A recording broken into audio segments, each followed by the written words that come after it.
Each member is acknowledging that they are attending the meeting via Wayne Counter unless otherwise stated when I call your name. Commissioner Scott, She's excused today. thank you. Commissioner Baker McCormick, Temporarily excused. Commissioner Marecki, Here. Commissioner Kinlock,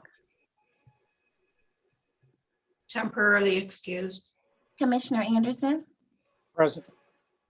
Vice Chair Bejun, Here. Chair Varga, Here. you have a quorum present. Thank you. Next item on the agenda. Item B, Chairwoman's remarks.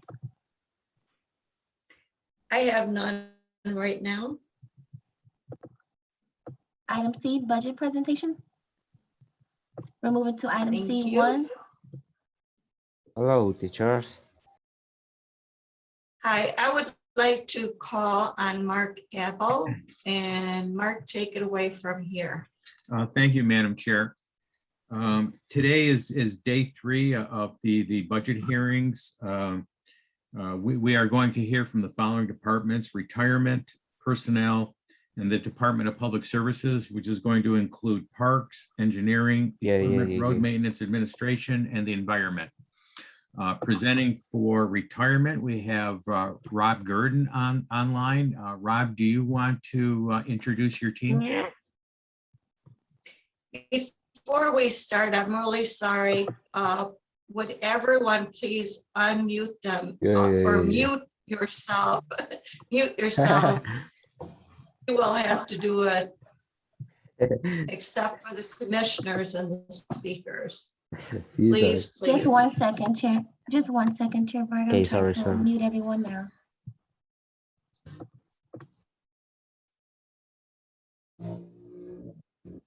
iPad. We don't want to be rude to our speakers. I've muted everyone. Thank you. Oh, what? Thank you very much. My 1 second. my 1 second. audio, my microphone, I activated. Please don't unmute yourself. I'm present, Madam Chair. Sorry. Thank you. Commissioner Kinlock, I Commissioner have you. Kinlock is also here. Sorry. That's fine. I'm sorry. Okay.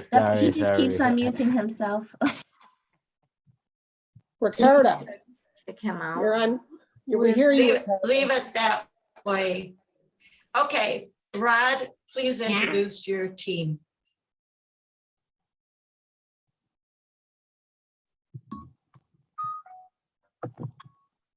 Thank you, Madam Commissioner and members of the committee.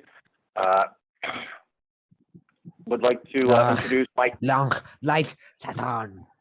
Okay, I'm gonna block this person. Is that okay? No, that's our phone number from the retirement office, please. Can you please keep yourselves muted? Oh, I'm sorry from the Well, I'm retirement. making- Sorry.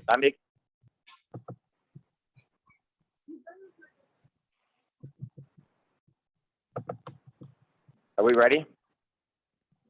Ready. I think so. Thank you, Commissioner and Okay, fellow no commissioners. problem. Octavia, I Okay, think that person. I'm sorry. One technical Teacher, difficulty. teacher. Ricardo, No, teacher. Yo no soy. Yo no. I think this person is Sorry. doing this on Sorry, person. teacher. Oh, I love you. I think I they love need to you. remove this person. Amor. Love. Sorry. I mute. They said that they were from the Person's retirement office. The Office of Retirement. you I keep, didn't delete them. No, I'm very sorry. I'm gonna take control. I'm gonna take control right now. Teacher. Mr. Ricardo. I love you. No, If you teacher. unmute yourself again, we're gonna block you. I'm sorry. No, teacher. I love you. I mute. Sorry. Now leave it that way or we will have to block you. Thank you. Okay, we're on with the retirement board now. Thank you. Great, wonderful. Thank you, Madam Chairwoman and the members of the committee. This is Rob Burton from the Wayne County Employees Retirement System. And today we will be presenting our budget. And with me are Gerard Grisco, Todd Pickett, and Tina Turner.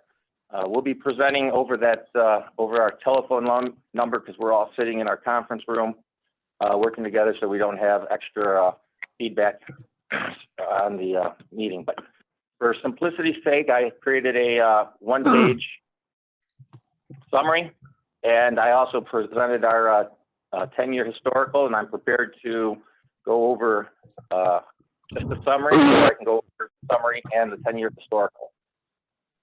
Whatever you would like. Can you bring up the summary?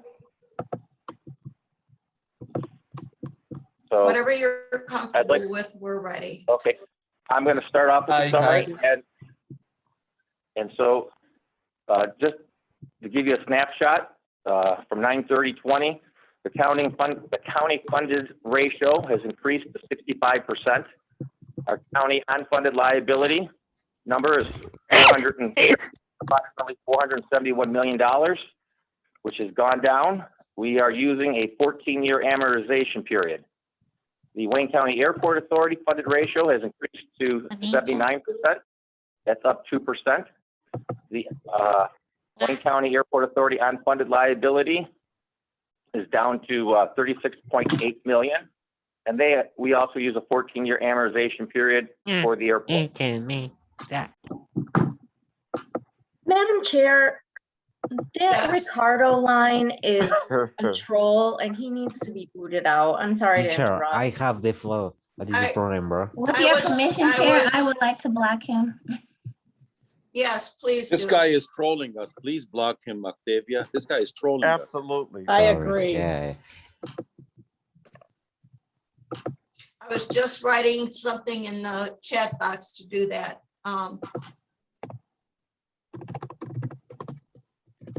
He's been blocked. Anytime that happens, you have my permission to do that. Thank you. Thank you. Okay, as of 9/30, our total net position, that's our fund balance, was $963 million. That was recognized rate of return, which is a smoothing factor, is 6.1%. That's what we use with our actuary. Our market rate of return was 2.8% on 9/30/20.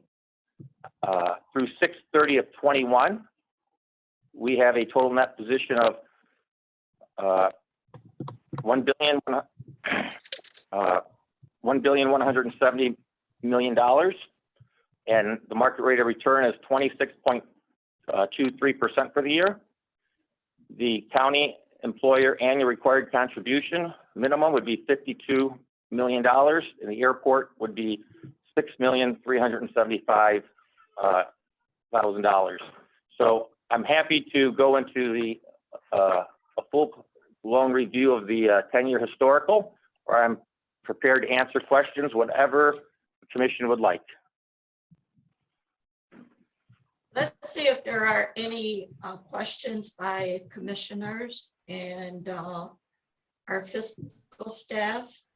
And then we'll go from there.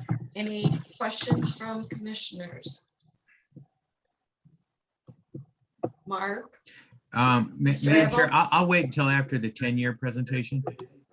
Madam the Okay, Chair, let's do this. Madam the Chair, this is El Hedis. Go ahead, Commissioner Hedis. I know because we under two different system now, retirement, is the contribution to the pension fund going down every year because you have less people on it? This contribution is about level this year at $52 million, Commissioner. And we have most of our employees at the county are in the defined benefit plan. So you anticipate reduction in the future in the contribution? No, we're going to have a study. We're going to do a 5-year actuary study with our actuary next month, and we'll be looking at interest rate and amortization period. But I do have a projection in the 10-year showing that the contributions are going down. When I get into the presentation, it's on page 27. That should be in your handout, and it can show that the presentations are going down, but that's based on a 5 years assumption, and we're going to be reviewing some of those assumptions. So those numbers could be possibly changing in the near future.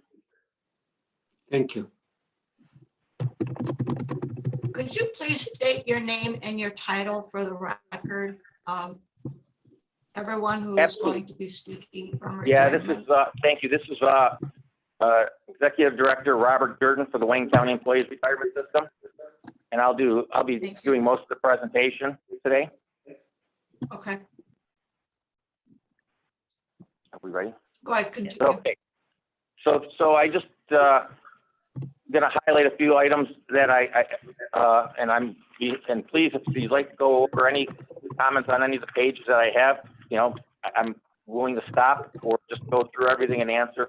But if you look at the first page in front of you right now, I highlighted that over the last 10 years, the county funding ratio was at an all-time low at 44%. Today we are at 65%, and our unfunded liabilities went from a high of $854 million down to $470 million. The airport went from 54% of a low in the last 10 years to a high of 79% funded ratio. And we're going to take a quick picture on the next page, and you can see the graphical chart of how the county funding ratio has continued to climb over the last 10 years. And then the airport, their funding ratio, again, has climbed from 54 to 79%. A couple of highlights of unfunded liability on the next page. The county's unfunded liabilities, I said, decreased by just approximately $18 million. The county made an additional contribution of $5 million this past year.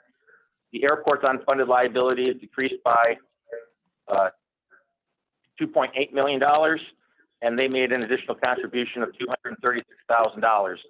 If you look at the graph, the combined graph on the top, you can see that we are charting accrued liabilities with unfunded liabilities, and they're pretty much parallel.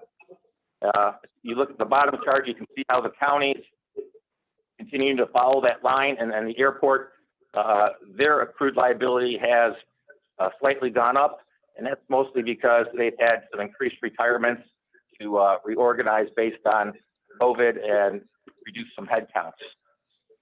The next page is a whole bunch of data. I'm not going to go through all the data on the next page, but I'll call your attention to a couple items of significance and then why we go. If you look between the 2019 and 2020 years in that far right-hand column, you can see that the county had, in 2019, we had 2,048 members in the defined benefit plan. As of 2020, we have 1,789. That's a decrease of 259 members. You can see the airport had 305. They're down to 272. That's another decrease. And so the point on that, you're going to see a decrease numbers in the defined benefit plan, and you can see how that's also affecting the retirement system. The next page just gives you a graphical quick presentation. You can compare the county to the airport authority, and this is the defined contribution plan versus the defined benefit plan. And if you look in the bottom left corner, the county, you can see that the defined benefit plan, as I just highlighted, that membership line that last year from 19 to 20 going down. And you can see that the defined contribution program had a high of approximately 2,000 members, and we're down to 1,000 members in the DC plan, and that plan's only really open to the executive group and the commission, where all union contracts are open only to the defined benefit plan. The airport on the right, you can see that they're all new hires are in the defined contribution plan, and the defined benefit plan membership continues to go down. The next page just shows a quick graphical presentation of the different plans and what they look like, and you can see that the majority of individuals at the county are in defined benefit plan number 5.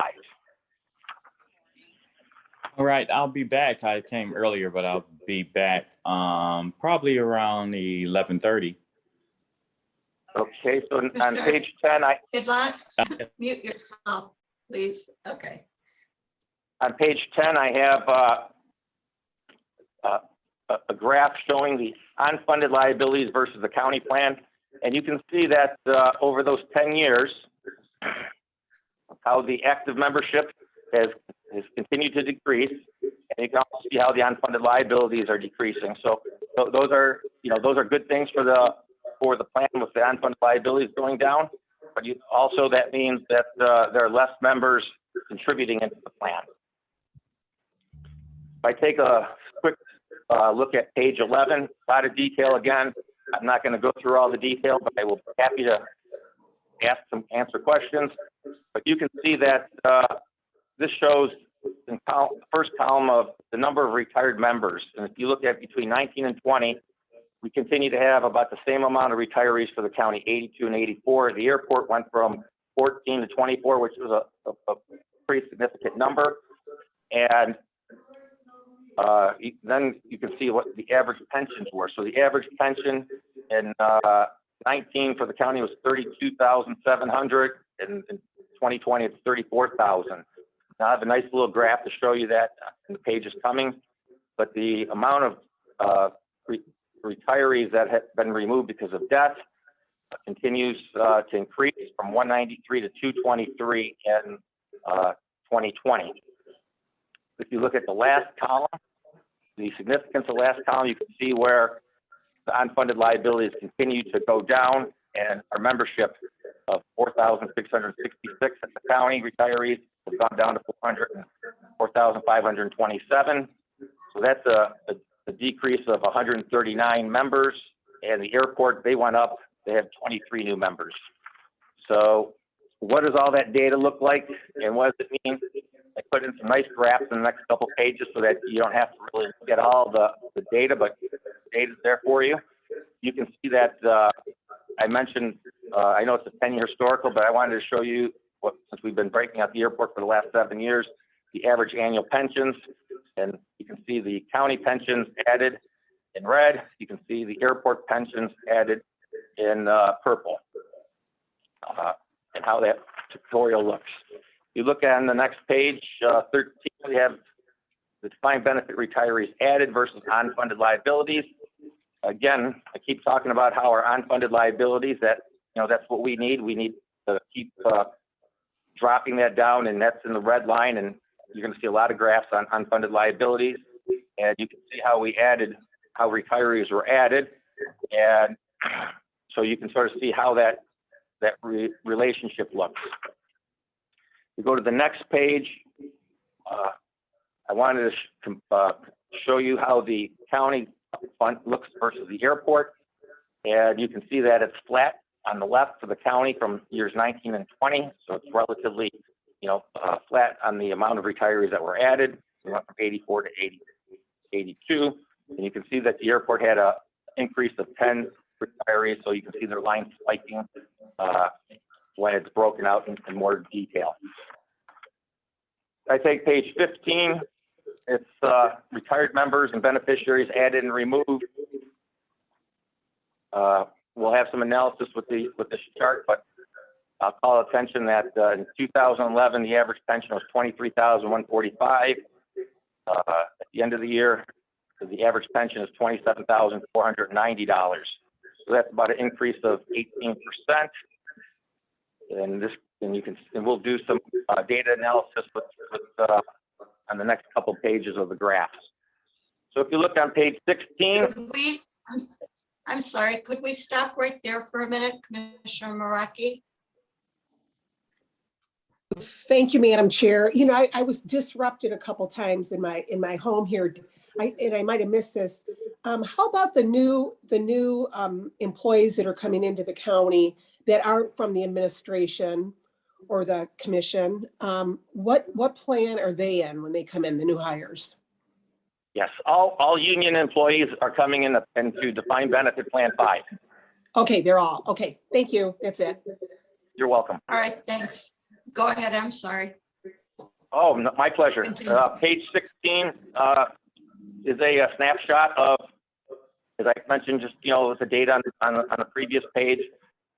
We capture graphically to show you on a nice line graph the annual pensions added and the annual pensions removed. And so you can sort of see how that relationship is working, and that is also a amount of liability for the county. So what's coming off the books and what's being put on the books. Give you an idea of our population. This is a relatively new page that I had put into the presentation. And we can look at the county, the airport, and combined groups. But what we did is we broke out what's our population over 79 getting a pension. And today there's 22 people over 100.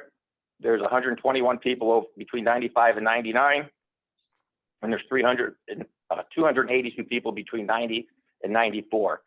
And just, I know people are always asking, about how longevity is going. And so these charts will help to see that some of our people are living longer, and we're paying pensions all the way into the, people into 100. So that helps, that's a liability for us. Now, if I look at the next page, 18, there's a lot going on page 18. I'm not going to go through the data, but I will go through the graphs that support, that this data supports. So if we go to page 19, I want to talk about, you can see the last 10 years, these are people that are leaving the county and they're in a defined benefit plan, and they're taking their liability out. So when they take their liability out, we give them a refund for their contributions plus interest. And you can see that since really since 2016, but primarily 2017 going forward, we've had quite a few quits. And that's typically about $1 million a year coming out of the plan. When it comes out of the plan, that's a benefit for the county because it reduces future liability. But there are a lot of quits, and I just wanted to show you what that affects on assets leaving the plan. If we look at the next page, 20, we're going to talk a little bit about benefit payments versus unfunded liability on the left. And so even though I mentioned that benefit payments have increased, that's the green line, 3% from 2011 to 2020, you can see that it really, in 2011, we were paying $128 million a year.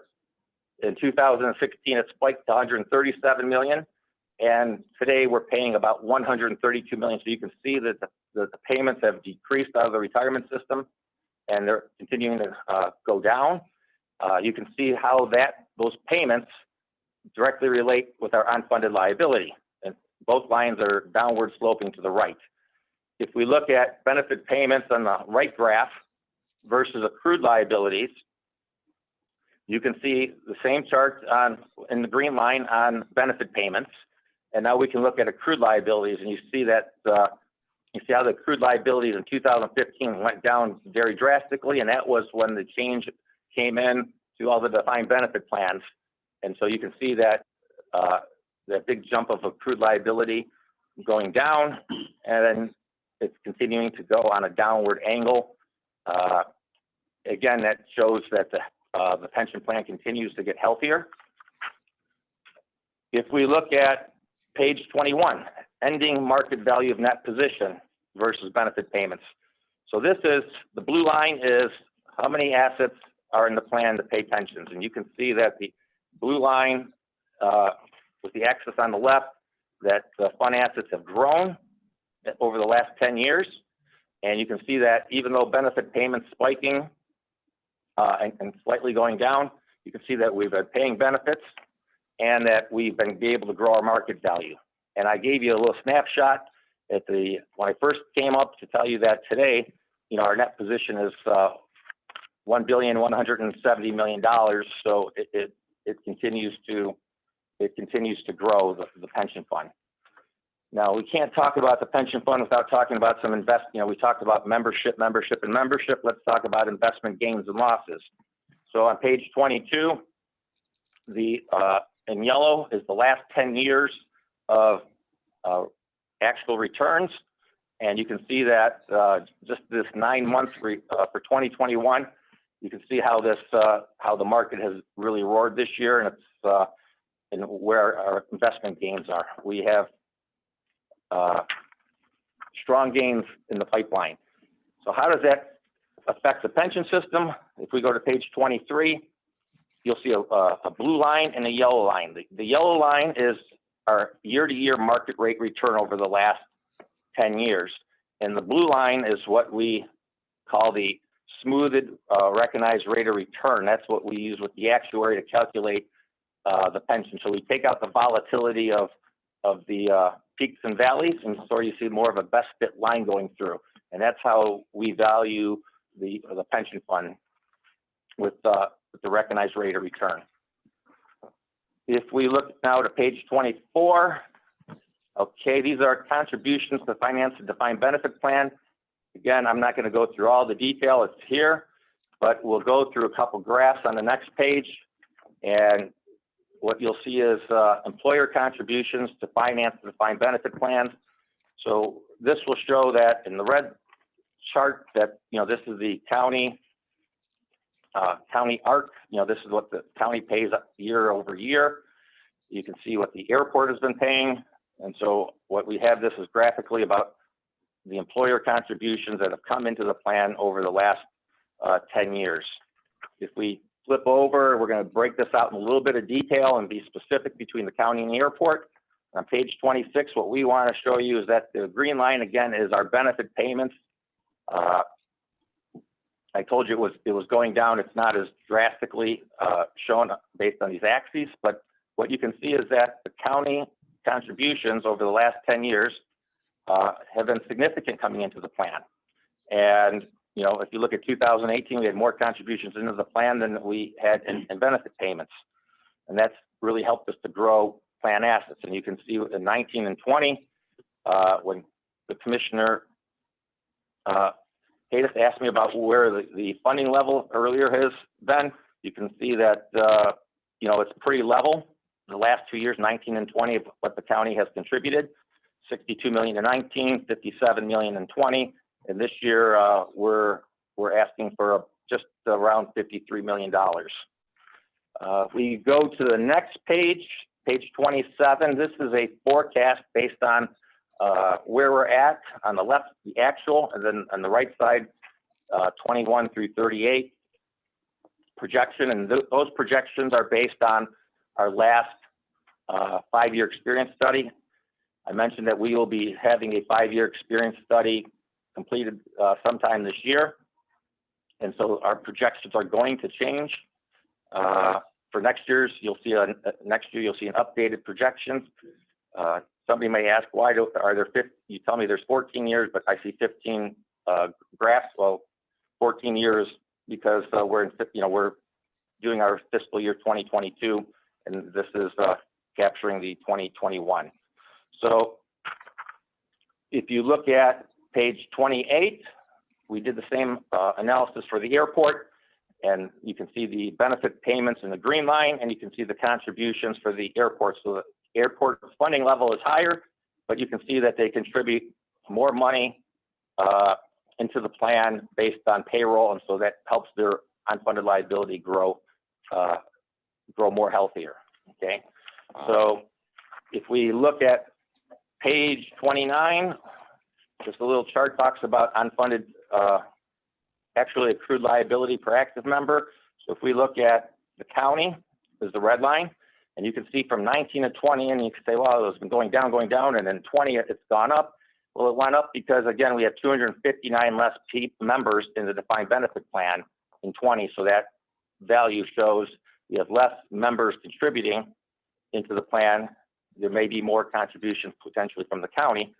The airport continues to be relatively flat, but again, their membership is not going into the defined benefit plan.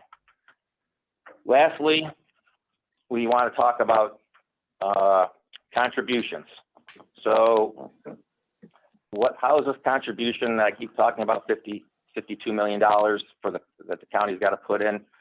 The normal cost for the county is 9.5. The members pay 7.6.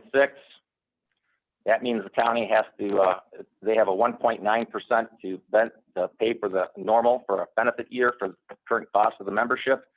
And then they have a 49.3 to pay for unfunded promises that were made prior. So that gives a rate of 51.23%. And that comes out to a minimum payment of $52.4 million. The airport, their normal cost is 8.82. Their members contribute less. That's 1.94. The employer at the airport contributes 6.8%. They have an unfunded accrual outstanding rate of 19.7%. So their projected payroll cost is 26.58 or $6.3 million. Lastly, we're here for the budget and how we done. We want to show you how we've done for the last 10 years. There's no surprises here. We continue to run the office. We come in and ask for a budget. We say what we actually spend. We're very proud that we don't, even though we have a budget appropriation, we never spend our entire budget appropriation. We are projecting, 7.6, and the last completed year was 5.5. So we're very proud that every dollar that we don't spend in the budget goes back and stays in there for benefits and for our members' payroll. I would be more than glad to answer any questions on the defined benefit plan, or we could discuss COVID and the defined contribution plan, whatever the committee would like. Mr. Abel? Sure. Thank you, Madam Chair. Rob, thank you for the presentation and all the effort that went into putting all these numbers together. It was very much appreciated and paints a very good picture of our pension plan. I haven't seen it in this great a condition in a long time. I mean, and just to summarize, we're 14 years, we will be at zero unfunded liability. We have another 14 years to go, which is very good. Unfunded liability.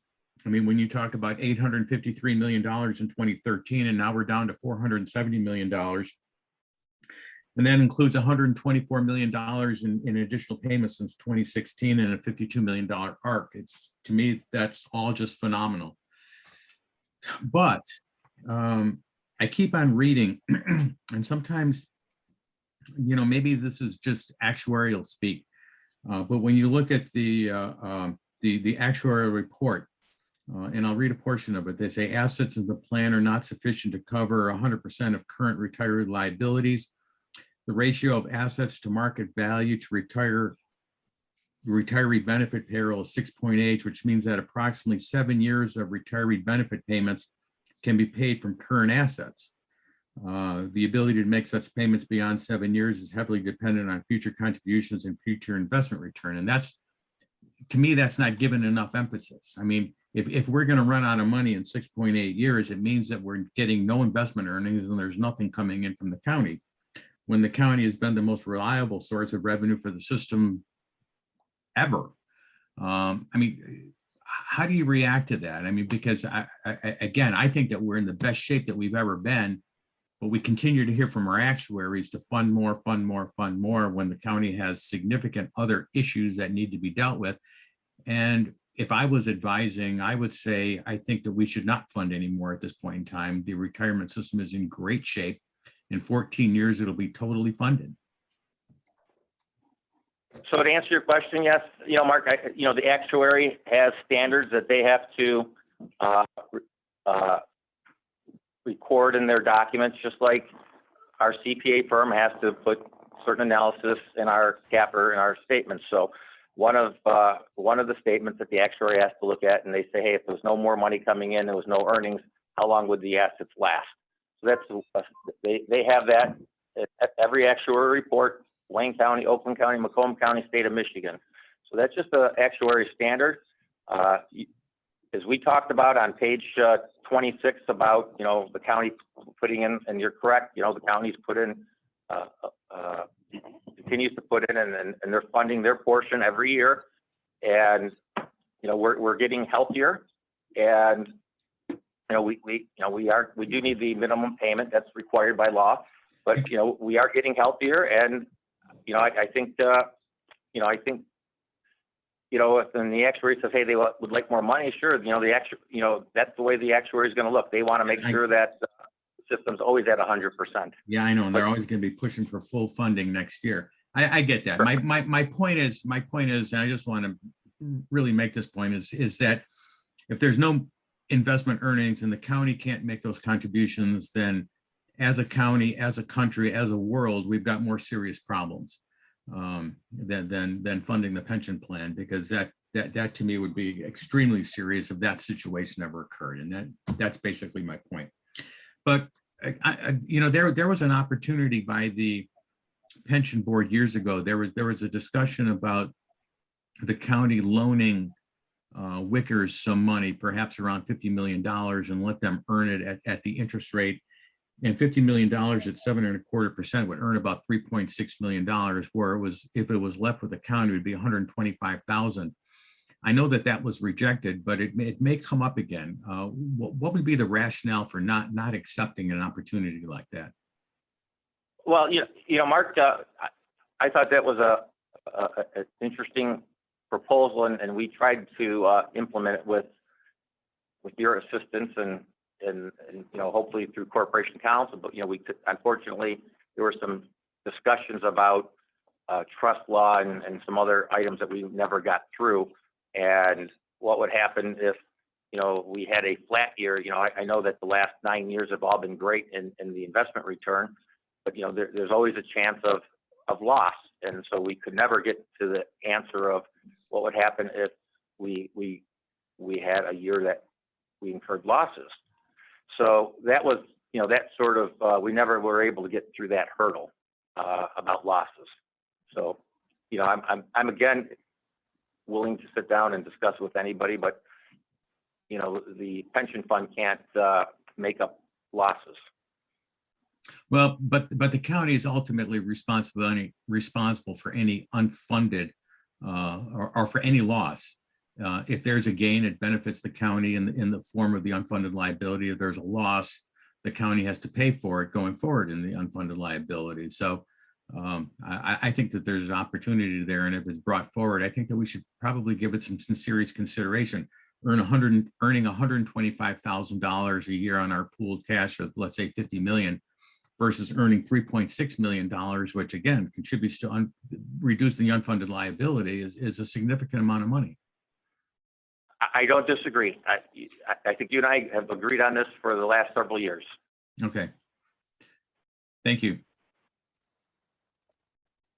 Mark, there is going to be such opportunity, or looking for such opportunity?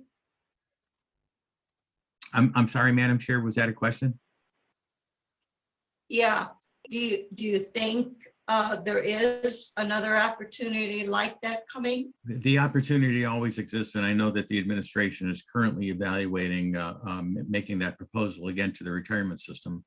I just think it's a great opportunity that gives us an ability to reduce our unfunded liability and earn more from the assets the county has in its pooled fund by loaning it to the retirement system, rather than just leaving it in other investments that are required under the state of Michigan Act 21. So I think that there's an opportunity, and I think that we should give it some serious consideration.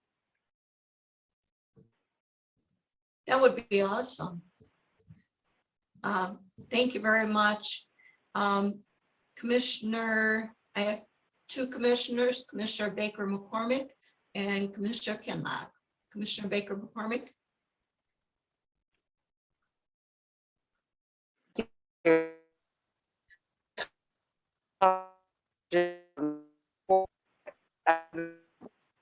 You're breaking up. Commissioner, we can't hear you. Chair Varga, I was just giving a thumbs up to agreeing with what you were saying. Thank you.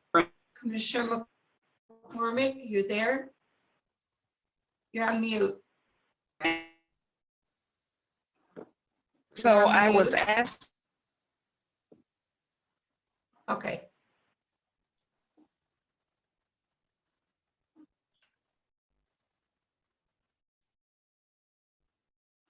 She had gotten cut off, I think.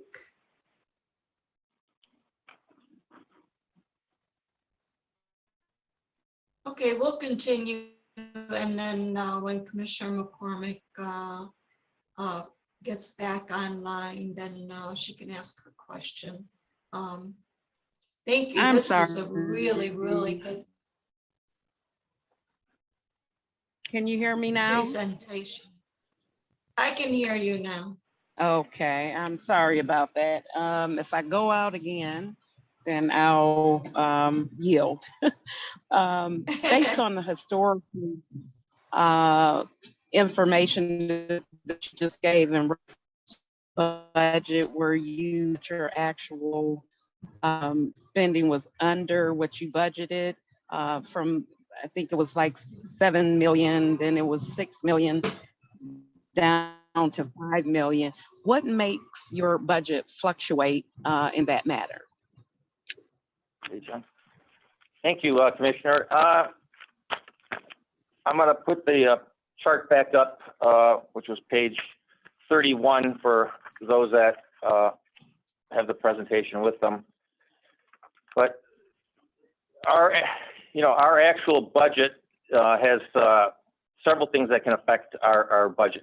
When assets grow, which is a great thing for us, right? So when we have more money to invest, we pay fees, investment professional fees, with most of our money managers. That the fees are calculated based on assets, so that increases. We've had litigation over the years that we've been into, which has caused us some unnecessary. Well, it's a necessity, litigation, I guess. So we've had costs for litigation that fluctuates. What's the biggest? Those would be our two largest. Variables. Okay, yeah, I was just wondering because it just seemed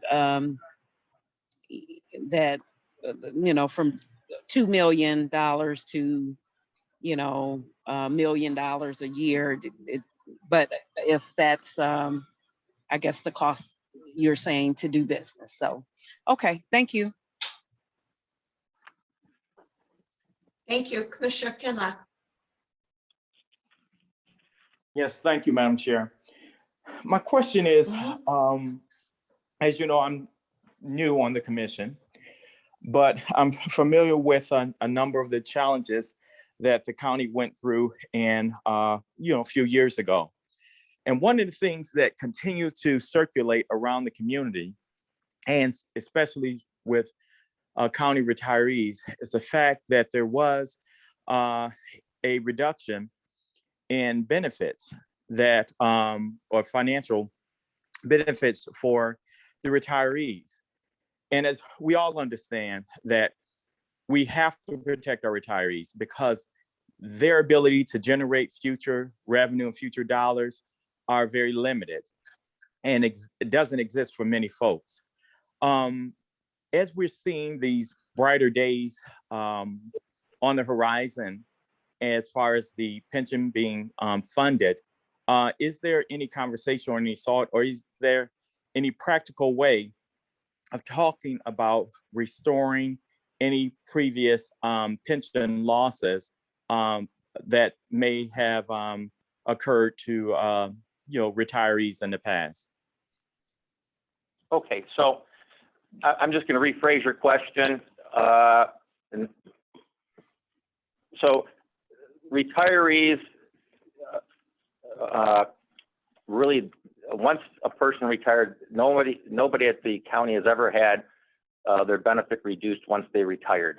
So just as a, but in 2015, and I had a earlier presentation to show how unfunded liability dropped in 2015. The county negotiated through the Emergency Manager Act. Thank you, through the Emergency Manager Act. So in 2015, the county changed, because of the Emergency Manager Act, they changed the way that the future years, Commissioner, of how the defined benefit plan would accrue. And so, so in that regard, in 2015, the future benefits were earned at, they were cut from like 2.5% per year to 1.25. So going forward, each of those active members were getting less accrued. So your question is I just want to make, I just want to make sure. So those individuals that are accruing, they're accruing less benefit over time. That can be rectified through collective bargaining. And the members of collective bargaining would be the county labor relations and then the commission when those contracts come to the commission. The retirement system doesn't play a part in any negotiations of benefits. Now, I will mention that I said, no active, no current retiree ever had their pension cut. And I want to make sure that I clarify that, years ago, the county had a 13 check program, which was a 13th check. So I don't want anybody that's listening, I don't want to confuse them. So, the 12 checks have never been changed, but the 13th check program did go away.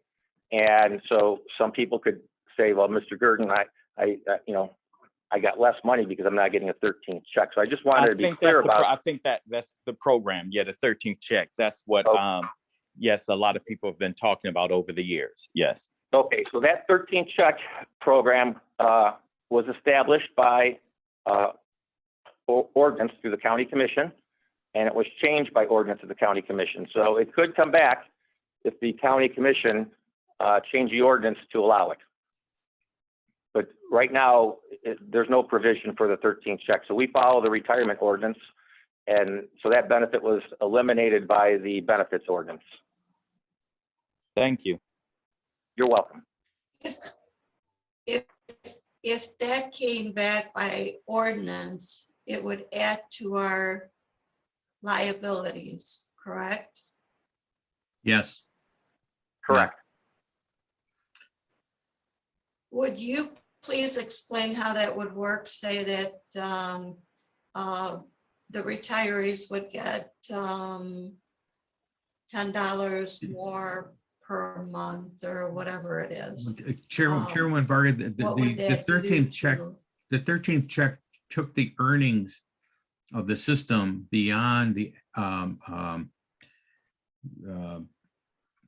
a number, and in this case, it's like 7.25%. Yeah. So let's say the system earned 8%. That extra 0.75% would be distributed to the retirees, is what was happening with the 13th check. So in a year where there was a significant amount of earnings, it would go to the retirees. Now, the problem that was encountered was that there was no clawback if earnings were below the 7.25 or the projected percentage.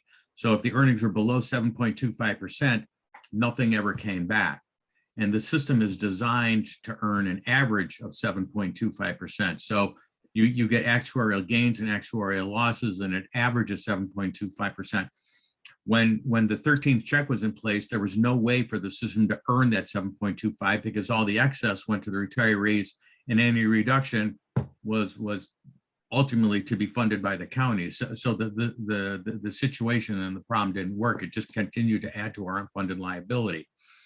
And that's the best way I can explain it, Rob, unless you have more insight on it. No, Mark, I think you did a very fair representation of explaining how the program worked in the past. There are some technical things, but I think what you explained is the problem was that the 13th check cost us millions and millions of dollars because we weren't unable to earn the objective, the actuarial assumption of 7.25% or whatever the percentage was at that point in time. You weren't able to consistently earn that, and so when it fell below that, it just added to the requirement of actually having to fund it. Right. But I know that, if there was ever a conversation of, discussing it, we'd be very glad, myself and others would, from retirement, we would share our thoughts and ideas about, if you wanted to create a new program. Commissioner, I just might add, back when, there was reference to, how the county was struggling years ago, and almost bankrupt was a term that I've heard used, although I don't know that we were necessarily that close. But at that time, the county had a serious issue with the jail. We had serious issue with deferred maintenance. We had serious issues with our pension plan. We had serious issues with our employment, attracting and retaining employees. Fortunately, we've basically taken care of the jail issue. Within another year or so, that will be fully resolved. We've basically taken care of the pension issue. We just continue to make the minimum ARC payment, and in 14 years, the unfunded liability is gone. We've addressed a lot of the deferred maintenance issues, but we really still have some, and it'll be a theme throughout these budget hearings, and we'll be talking about it at the next session with personnel. We have 4,000 budgeted positions and only 3,000 employees. We're having a serious problem attracting and retaining employees. And I think that that's probably one of the biggest challenges the county has at this point in time.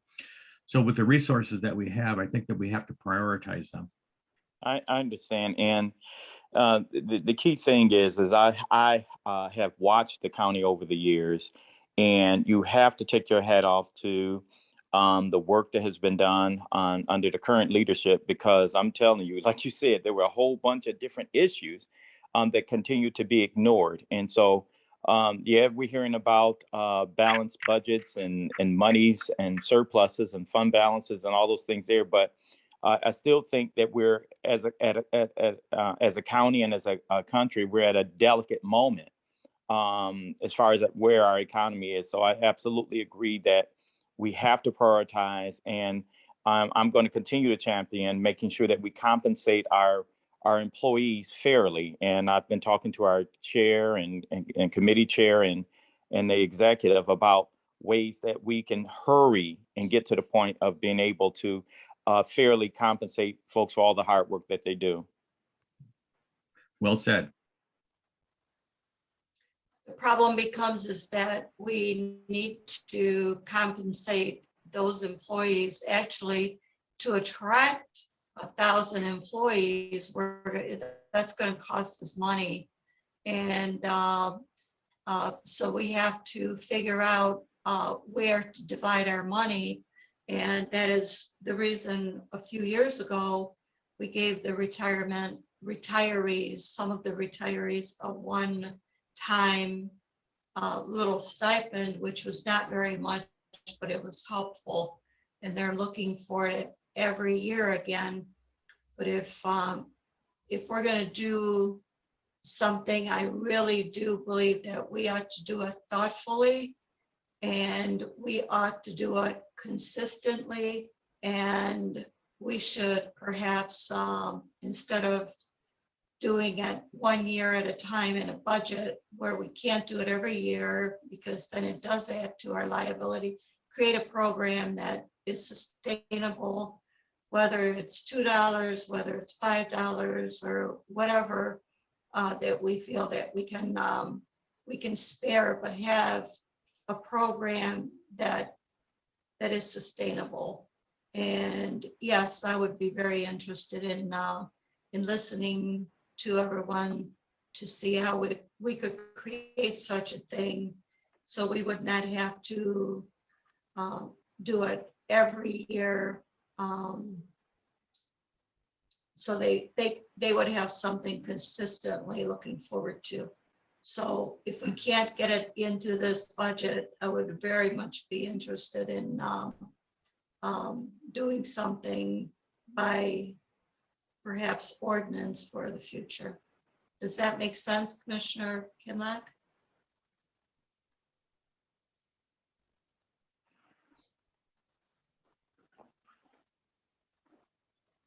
Or Mr. Evo? Yes. Madam Chair, Yes, Commissioner Anderson. thank you.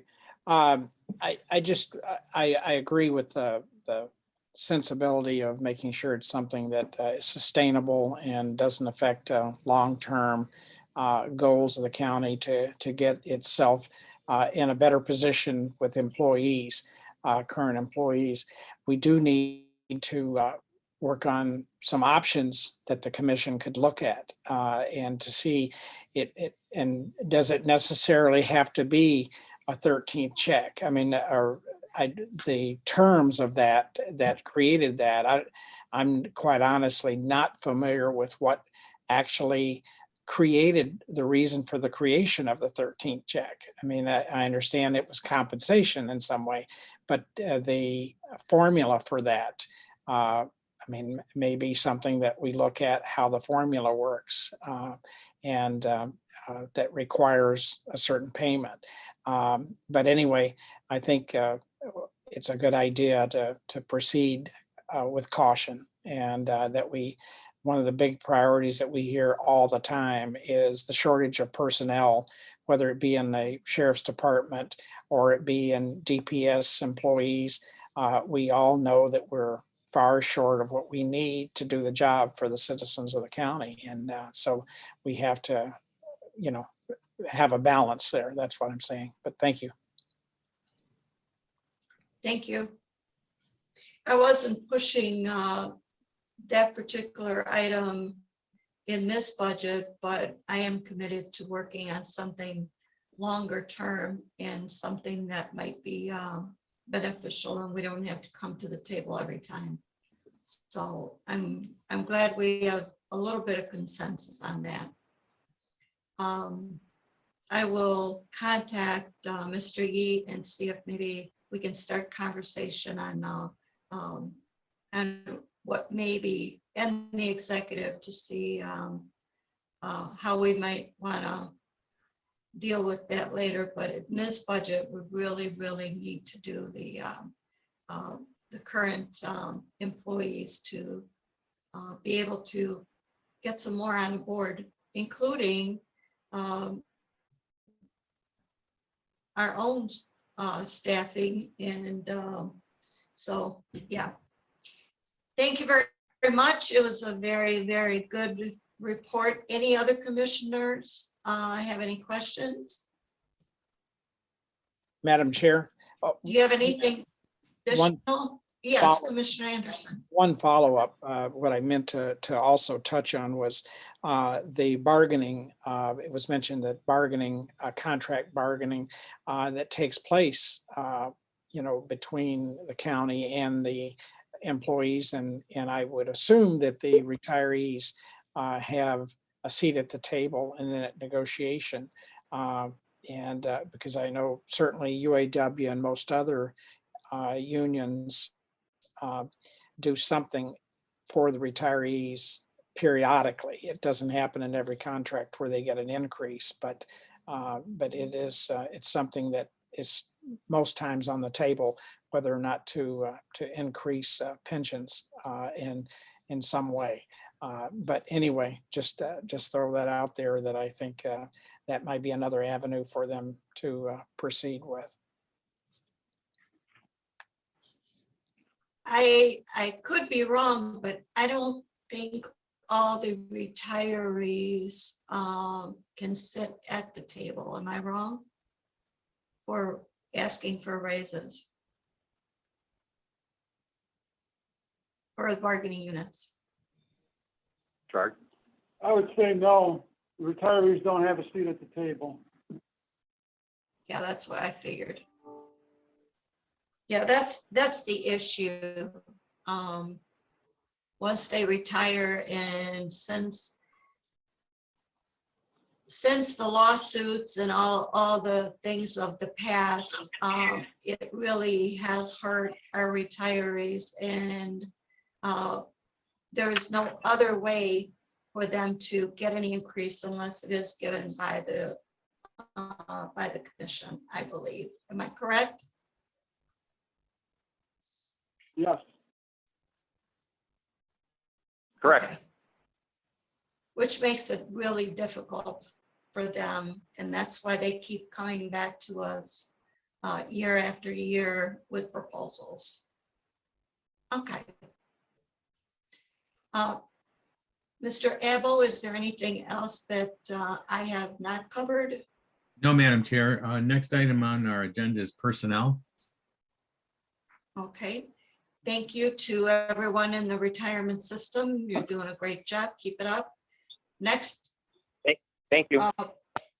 Who is here from personnel? Please introduce yourself and your title. Chair Varga, this is Steve Malin. I'm the Director of Personnel and Human Resources.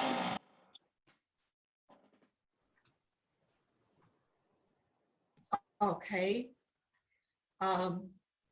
You have a presentation. You're ready to go. So are we ready to hear? Yeah, I don't have much of a presentation per se, as I just have some introductory comments. I do know, according to M&B, that the budget that we presented is basically a quote unquote status quo budget against the pre-COVID budget prior to last year's budget. I did have an opportunity at the very recent government operations subcommittee meeting to talk about where the civil service vacancy report was on the agenda, and had an opportunity to talk about the many challenges in recruiting brought about by COVID. And you know, we can talk about those later to elaborate on those, but between those COVID challenges and the resultant shortage in the labor market, which is well documented, impacting, you know, most employers across all sectors of the economy, that had a chance to talk about that, but also talk about the various countermeasures that PHR was undertaking. A lot of those we focused on at GovOps was some of the compensation initiatives that we have in play and that we have undertaken. But I wanted to mention, for the purposes of today, that there's a couple of things that PHR is looking to do to help address this absolute difficulty in recruiting, and some of those are reflected in the 2 additional headcounts that we're requesting. One of those headcounts is for a social media recruiter, also would be a technical recruiter. And this is a critical thing that we need to do. The county has, for many years, sort of just done traditional recruiting. Where we need to post to the outside, we're typically posting to some 25 job boards, and it's a rather passive approach to then sit back and wait for applicants or candidates to apply to what's been posted, and we determine whether or not they're minimally qualified and then pursue them. But again, it's a bit of a passive approach, and the county with this labor shortage, we have to be way more aggressive in terms of being proactive in our recruiting. And so a social media recruiter, an experienced social media recruiter, would be able to themselves and work with our other recruiters to one thing, go out on the social media platforms where we're not doing much recruiting today. So that includes platforms like Twitter and Instagram, as well as doing much more proactively on LinkedIn and Facebook and Glassdoor. And so these are proactive approaches where you're interacting on those sites with potential applicants, and then doing more Boolean searches based on keyword searches to people that have put their resumes out there, and based on keywords could be an applicant for some of our vacancies, but they haven't actually applied to anything. And so the ability to find them and reach out to them and see if we can engage them and get them interested in our opportunities. We've got to do more of that. And so that's real critical. That's one of the countermeasures. I know you're going to hear from everybody today the challenges in recruiting and retention. Obviously, no one feels it more than myself and our staff. The other headcount, by the way, is in the engagement division. I have a division that does engagement where all the training and development falls.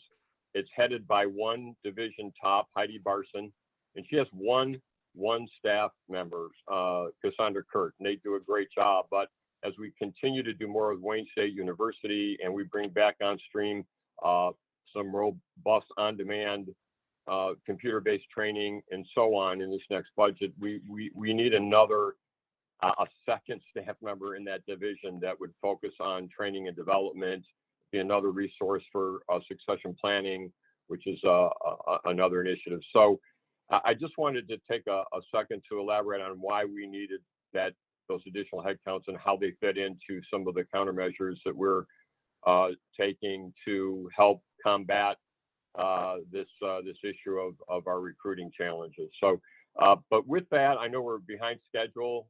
I'd be happy to answer any and all questions regarding our budget. I'm not worried about being over schedule as far as our hearings today. The union positions that we are trying to fill, they're paid through union negotiations, and they are set salaries. How could we help some of those positions? Is there talk among union where there might be a little window to be able to be charged more or pay more? How do we deal with that? Well, Madam Chair, that's right. That's always a challenge. And what's interesting about that is we all know that we've got challenges in recruiting new employees and filling vacancies, which generally gets to, hiring new employees, obviously, and yet the union is always focused, and as is human resources, on the incumbents that are already there that are themselves probably underpaid, but have a whole lot more time already and service time than anybody we'd be bringing on board that would be starting in the unions and starting their memberships. And so that's it's a challenge, but the union is involved with us on our countermeasures. So one of the things we talked about at GovOps was the success we've had recently to do something about nurses, where we were, $10,000 under the market in a market that has a U.S. Labor shortage, which means that hospitals and long-term care facilities and urgent care facilities and senior facilities, so they're all competing and having a hard time finding nurses. And we were $10,000 under the market trying to do that. And yet we've got nurses at JDF where we've got regulations that we have to comply with and public health nurses.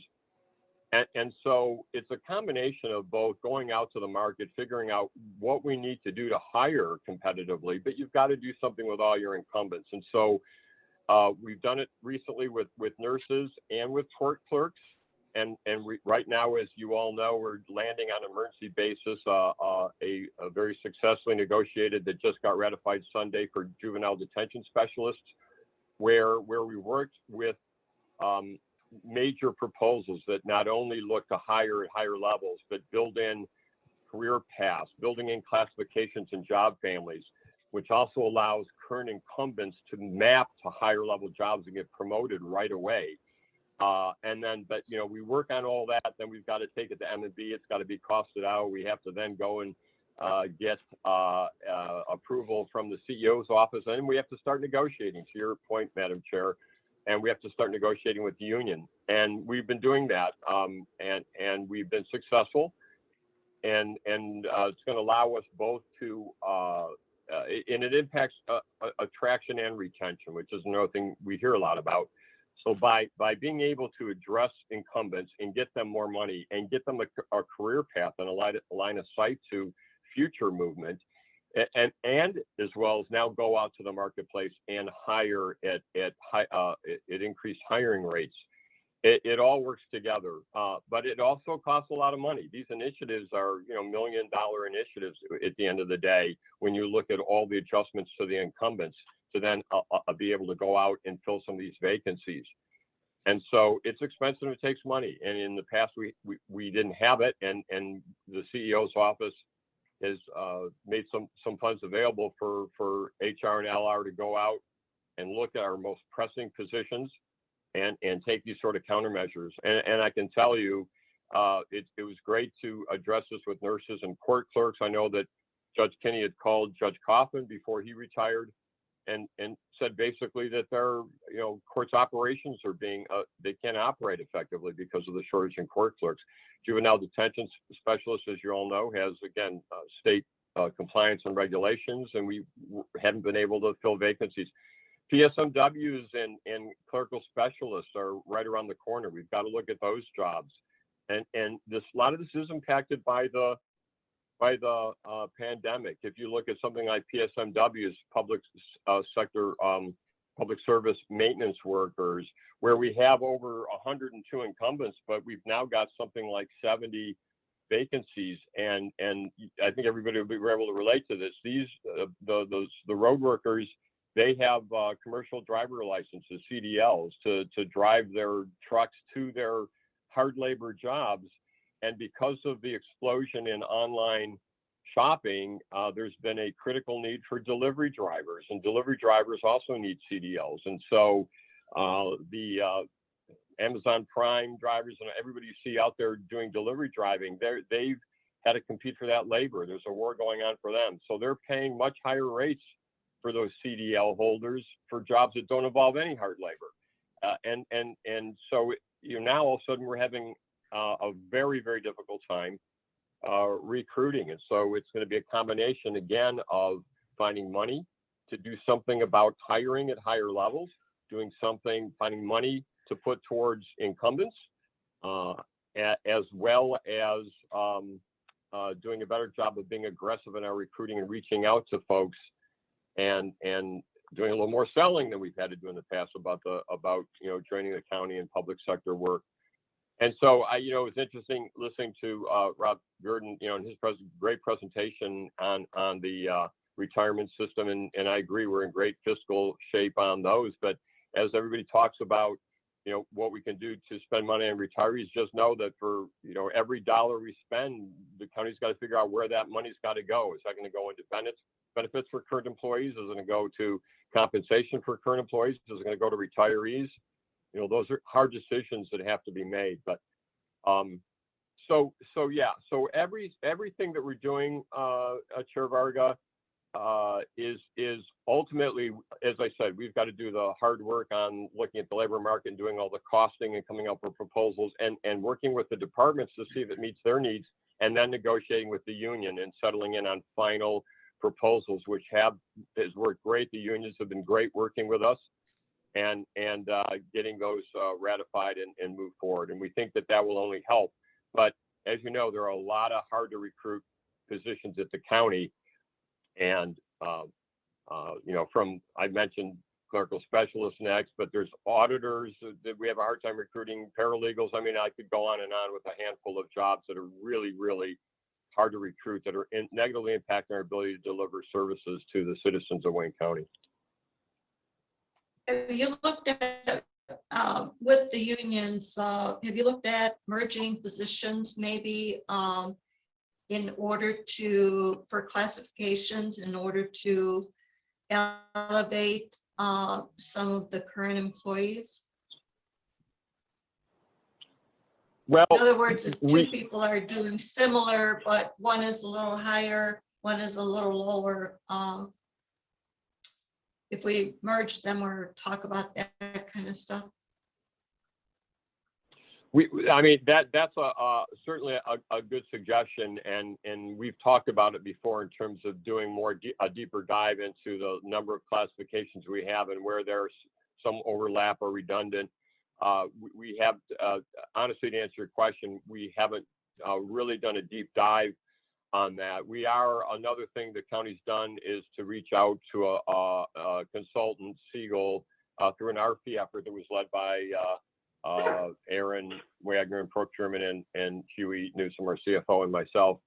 And that's going to be a two-phased approach. One is going to be to get really good data, not only market data from the private private sector around here, but City of Detroit and Oakland County and Macomb County data, and on benefits and on comp, but also a longer engagement. We've looked at that very sort of thing, having more of a look at our classification plan and look at those sorts of jobs, and can we collapse or combine jobs, and would that make sense, and what we would have to do that, and who gets an impact, and is that going to create salary compression problems, which is something we have to look at on all these. When you think about it, salary compression is like path to 15, which is another thing that's around the corner, and getting everybody up to at least 15.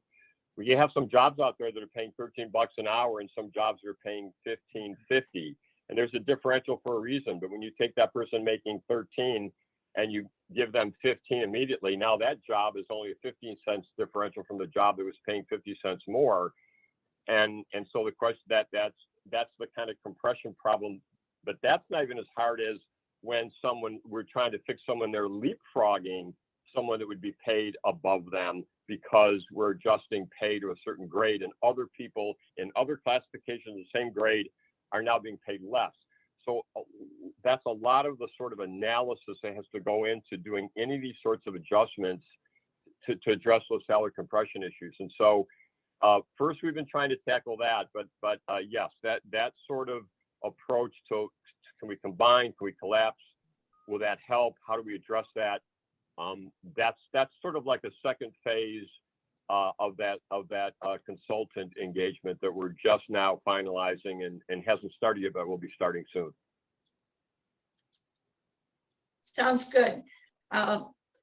Commissioner Marecki and then Commissioner Anderson, in that order. Okay, thank you, Madam Chair. And thank you, Steve, for making that point. I mean, it isn't just, really easy to put everybody up to $15, and what the repercussions of that are for the other employees. So that was a very good point. In this group you're talking about, is this the pay factor contract that you're talking about? That's a great question. It is not. Let me tell you how they work together. Pay factors is a very robust, there's really 3 of them out there, and 2 of them are merging. Pay scale and pay factors are merging, and salary.com is the other, that has data, and data is expensive, but they're the ones that have live real-time market data that you can look at. It's very robust, and you can slice and dice and scope for your organization, and you can look at anything you want. We had that database to be able to look at the market. Going to last year's budget, when we were right at that time, we had to renew that. It was, and we were looking at 12% budget reductions at the time. We scaled back to avoid layoffs in PHR. We scaled back that contract, and so we still have access to market data, but we can't slice and dice the data the way we need to. And this the pay factors contract is something we'll use on a daily basis, and now it's being put back in to allow us to have full access to the full functionality of all that labor market data, to allow us to do all this analysis. The Siegel one is a separate consultant-based survey of a compensation and benefits survey that they'll go out and work with us on which local private employers that we want to look at, and other municipalities and we're all competing for this labor, and it'll be a more up-to-date, not only salary survey, but benefits survey. And the difference there is, I'll be honest with you, none of, having worked with these other companies, these pay factors and pay scale, they're not as robust on the public sector as they are on the private sector. So while we get good market data, the Siegel study will be able to actually break down what is the City of Detroit doing, what is Oakland County doing, what is Macomb County, and what if we want to look at Genesee and Kent County, but other municipalities. All the market data has a bit of a dearth of the public sector is in there, but it's in there not nearly with as many jobs to look at and compare to. And so that's hopefully that clarifies the difference between what's in our budget to put more money back in for pay factors and what the Siegel consultant engagement would do. Oh, no, that's great. Thank you for telling us that, differentiating that. I have a question. Our fiscal staff to every department that's coming up in front of us, Ways and Means, is asking each group if they have full-time contract employees. And everybody is saying no. But what is it called when someone comes back and they're one of the 1,000-hour contract? Is that a part-time contract employee? What is that? That's a great question. Hopefully I can take a second to demystify the class, what we call project consultants. So it's called a project consultant. They do come back and they go, they're Wayne County employees. They get put on to our payroll, so they're W-2 employees. They're not necessarily, they can work more than 40 hours a week. And I'll get to the 1,000-hour rule and how the project consultant impacts returning retirees. But the project consultant is meant to be somewhat of a temporary job in that the initial approval is generally for a 1-year period for a project consultant. And then if we need to extend that project consultant for beyond a year, we'll do that. And they're used differently for different purposes. As an example, for our Act 312 arbitration that we do, we have Ken Wilson, our former head of LR, who's one of the experts in the state on Act 312. He's now working for a different law firm, but we have him on sort of retainer, spent some money with him that assists with us on Act 312 arbitration. That's an example of where we would use a project consultant. But let me give you another example. Probably the biggest user of project consultants is with Madam Prosecutor in the prosecutor's office, where they actually have a project consultants built in to their essentially their hiring process, where they'll have a lot of interns that they hire. This is prior to hiring assistant prosecuting attorneys. They'll have interns, and after those interns, they will bring on board as a matter of course. Those folks will become project consultants, and they're working, 40, 50 hours a week, and they'll do them for 1 year as a project consultant, and then make a decision on whether or not through that period they want to hire them as assistant prosecuting attorneys. And again, before I get to the 1,000-hour rule, I want to point out that there's a benefit to the county in that all project consultants get put on what's called the FICA alternative plan, and that's a mandatory thing for a project consultant. And so what that means is, rather than the county paying its 6.2% share of the after-tax taxes for a project consultant, and then that project consultant paying 6.2% for Social Security, what we do is we save that 6.2%. They actually are allowed to go into a plan. It's a 457 plan by the IRS, and they get to put in 7.5% pre-tax, which is about the same as what it impacted to their cash flow as the 6.2 after tax would be. And they get to put that into a savings plan, and that actually gets a fixed rate of return. It's obviously their money. They have access to it. They can do anything. They can keep it. If we hire them, they can move it into our deferred compensation plan. They can take it with them if we don't hire them. But that also saves us 6.2% on taxes for the period that they are a project consultant.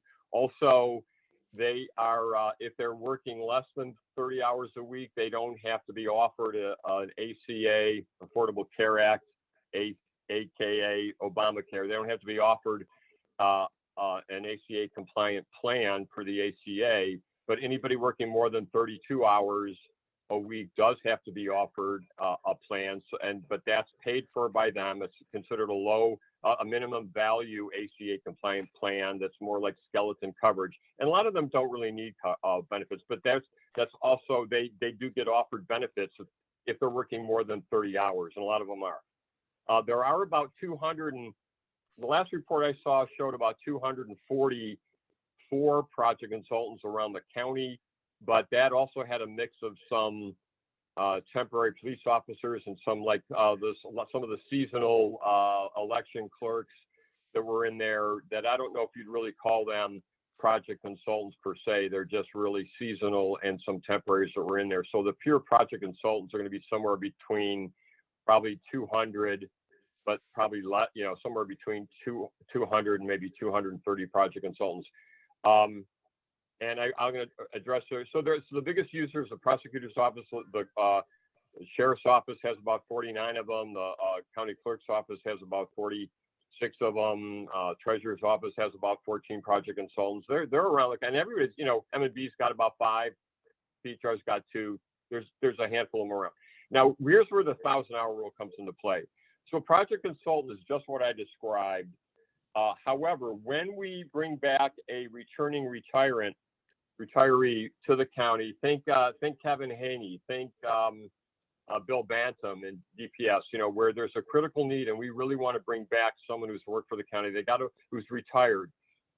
They've got to wait 30 days before they can come back. And then in the event they are currently collecting either one of the defined benefit plans, the DB pension plans, or if they had the DC or defined contribution plan, plan 4, and they annuitized that plan when they retired, any of those situations, they can only work 1,000 hours in a year before we would have to stop giving them their pension. And that's their decision, but we do track the 1,000 hours. As you can imagine, most of those returning retirees do not want to exceed 1,000 hours. And so we help them track that. And so sometimes they're working 20 hours a week to sort of work that 1,000 hours out throughout a year, but they could also work 40 hours a week or whatever. And as soon as they hit 1,000 hours, they'd have to stop for that year, or they could continue working and actually defer their pension until such time that they again get terminated from the county, in which case then Wickers would resume their pension. So that's the 1,000-hour rule and how it applies to project consultants. And that's sort of just about how many project consultants we have. And as you see, they're sort of used in various different ways. They're meant to be short-term, not more than a year, but we do have folks who have been here longer that get extended. Hopefully, and again, I can answer any other, hopefully that clarifies the mystery that is project consultants. Yeah, no, that clarifies it. Do you have a list of retirees that we've brought back under the 1,000-hour rule and what they're making? Yes, we can get that information. And you know, generally for the returning retirees, what we've been trying to do for the last few years, again, I'm going on 4 years, but we've been trying to basically keep their hourly rate about equivalent to what their hourly rate was when they were with the county. And again, knowing that they were also on top of that getting benefits before they retired. They're not generally, that's a good example of a project consultant that doesn't need benefits and doesn't need to be offered the ACA compliant minimum value plan. But we do have the names and we can get you right, the pay rates and that, but we try to stick around to where they were on an hourly rate, but sometimes that's dependent on a bit of a negotiation, quite honestly. I mean, again, think of a Kevin Haney situation where if there's a need and there's a crisis and we desperately need that knowledge, that Wayne County institutional knowledge, and they're a bit hesitant to come back, you know, sometimes it's money that talks. And so, you know, sometimes there is a negotiation and sometimes that hourly rate they're getting is good. But again, in those cases, they're always limited to that 1,000 hours. Okay, thank you. And you know, one more question. It seemed to me, and I'm trying to refresh my memory, Sue, who worked in the sheriff's office, and I'm blank, maybe one of the commissioners can help me here, Sue. Sue Hall. Sue Hall, yeah. She used to come in front of the commission, I thought. We had to approve. Is that right, Alona? Did we have to approve? Yes, yes. So yes. That's the only one I can think of. So do we ever approve these things? Now, normally, Commissioner Marecki, normally, no. Normally, it's the same process for project consultant that we follow for other hiring. And so, no, we do a rec and a freeze form. It does go to M&B and budget. They do, you know, make sure that that's in there. So it doesn't circumvent that process. And in fact, of course, now, while we still have the Executive Review Committee or ERC, that all recs and freezes also go to the ERC for another layer.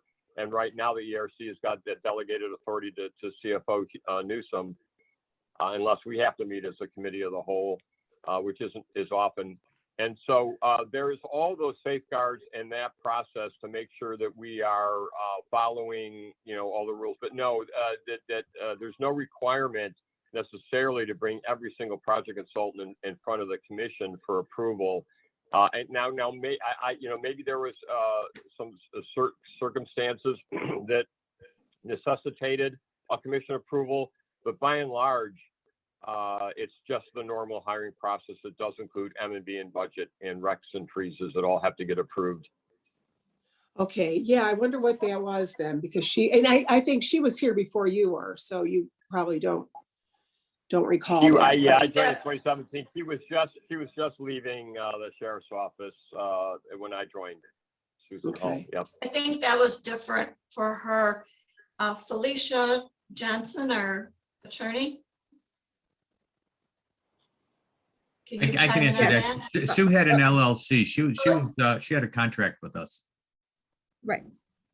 Okay. Okay. Well, Yeah. I was going to say that too. So some of the, I'm sorry, this is Go Felicia. ahead, Felicia. So Commissioner, some of those retirees formed businesses, and then they came back on contract. Others, I think there were maybe one or two who had personal service contracts. So they were considered contractors. And then you have the project consultants. Now, I can't tell you specifically why some would have been hired as personal service versus project consultants, because those are individuals, but many of the retirees at that time actually created businesses and formed companies, and then we hired their company, not them personally. So those contracts came through the commission. Okay, great. All right, thank you. Well, that's all I have, and thank you for providing me in advance of that list. Sure, you're welcome. Just a follow-on comment to Felicia Johnson. She's absolutely right. But there is a difference. Again, a project consultant it goes on to our payrolls, a W-2 employee, sometimes it's their choice, or that's how they want to do it. And they do form LLCs typically, and they do come through on personal services agreement, which is different than a project consultant. And they're obviously not a W-2, and they would get paid through, services rendered through 1099s. And sometimes it's their choice. I'll give you an example where we've done that recently, and that was with Matthew DeBay, who left the county as a deputy CFO. And we worked, and Judge Coffey first here worked behind the scenes to bring Matthew back primarily on the Oracle implementation primarily, but Matthew wanted to do that through an LLC. And so sometimes, again, this is takes two to tango, right? And so that might've been the only way Matthew wanted to come back. And so that was worked out. So sometimes that's just the preference of the returning party that retired from the county, or left, in this case, left the county, didn't retire, but was willing to continue to work, but doing it through an LLC. Okay, all right, thank you very much. Thank you. We have a list, and I just want to read it off so that way you know you're in line. Commissioner Anderson, Dobbin, McCormick. Commissioner Anderson.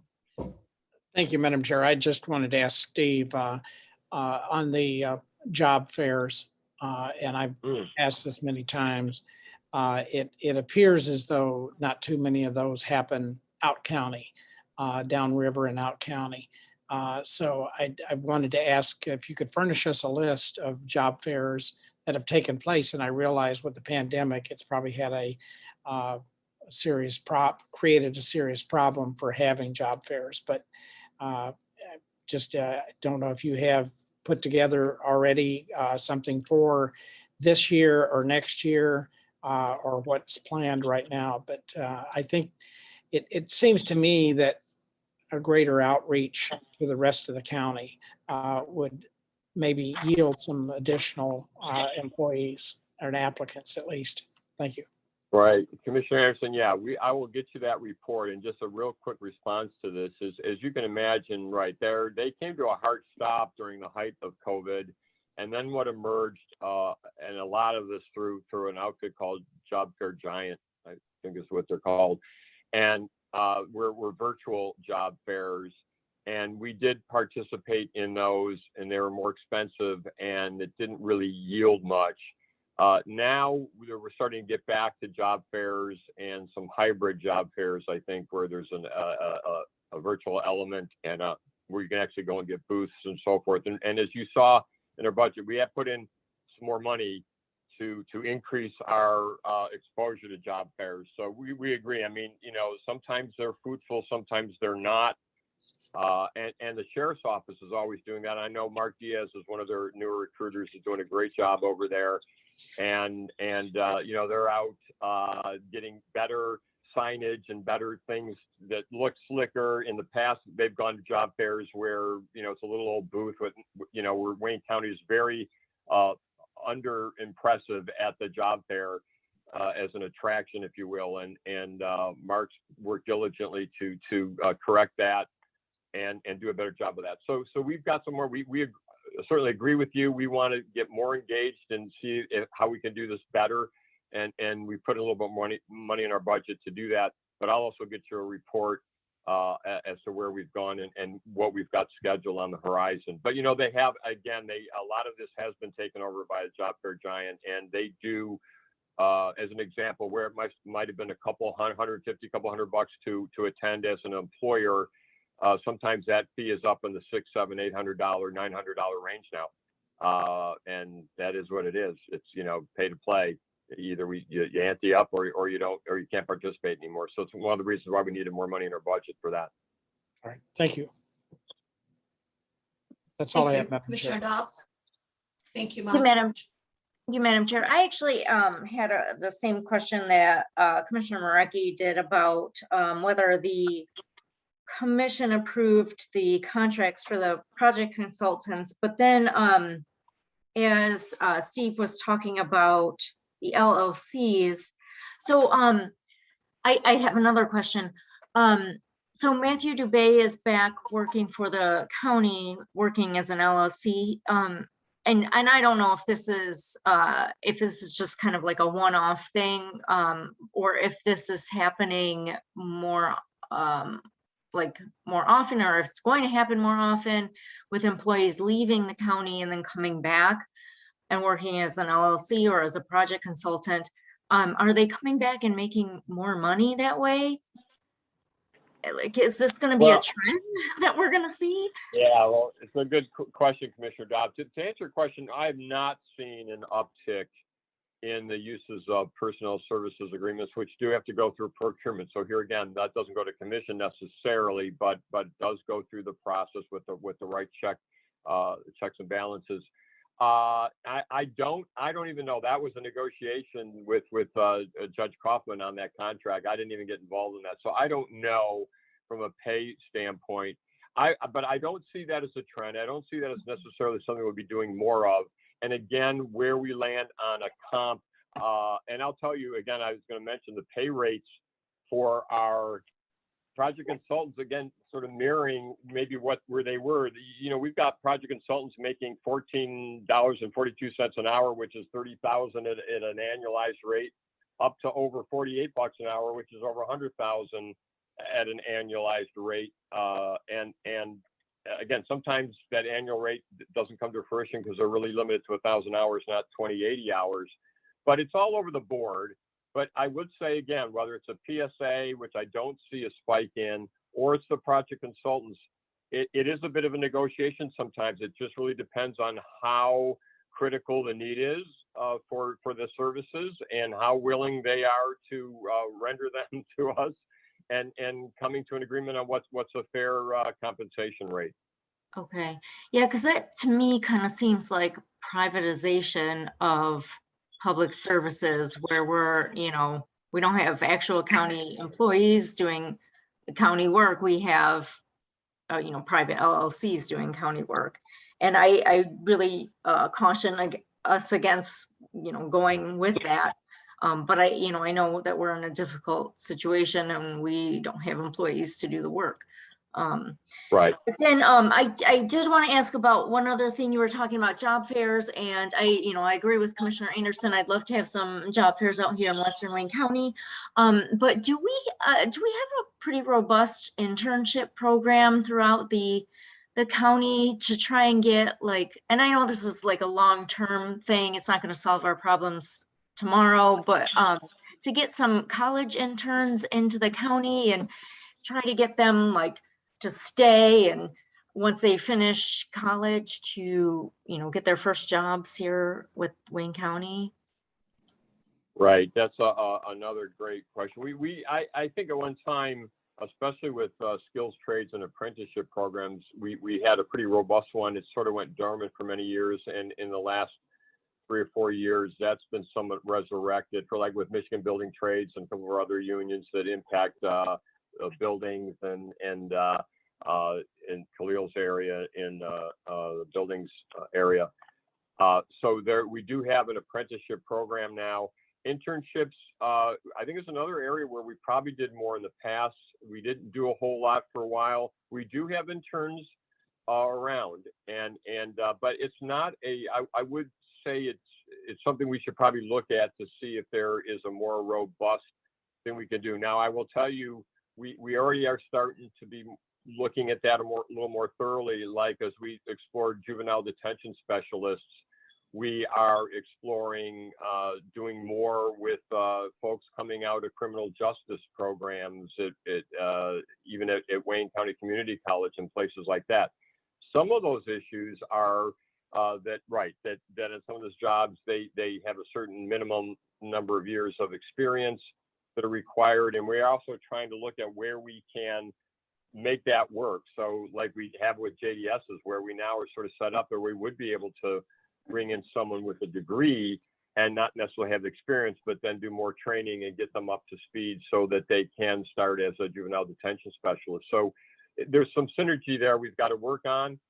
And I agree with you. It's an area where we have to, we've got to shake every bush during this time and shake all the bushes we can. And I think revisiting internships and seeing what we can do and see if we can make that work a little bit better is something that we've got to spend some time on doing. Great, thank you. Thank you, Madam Chair. Steve, who would determine whether you could forego the classification like a degree or a certain amount of experience in order to get some really good people who you feel could do the job, but they don't necessarily have the degree to back it up? Right. Who makes that and determination? Well, that's a great question, Chair Varga. That gets to a work that's done with PHR and with the departments with an understanding of the job. You know, when we do that job description, we need to try and capture what are the minimum qualifications that should tie to the job. And that's where you start to see whether or not a particular degree is either required or preferred, and how many years of experience might be required or preferred. And what we've done a lot of over the last several years, we've done a whole lot of taking jobs that at one point did have degree requirements.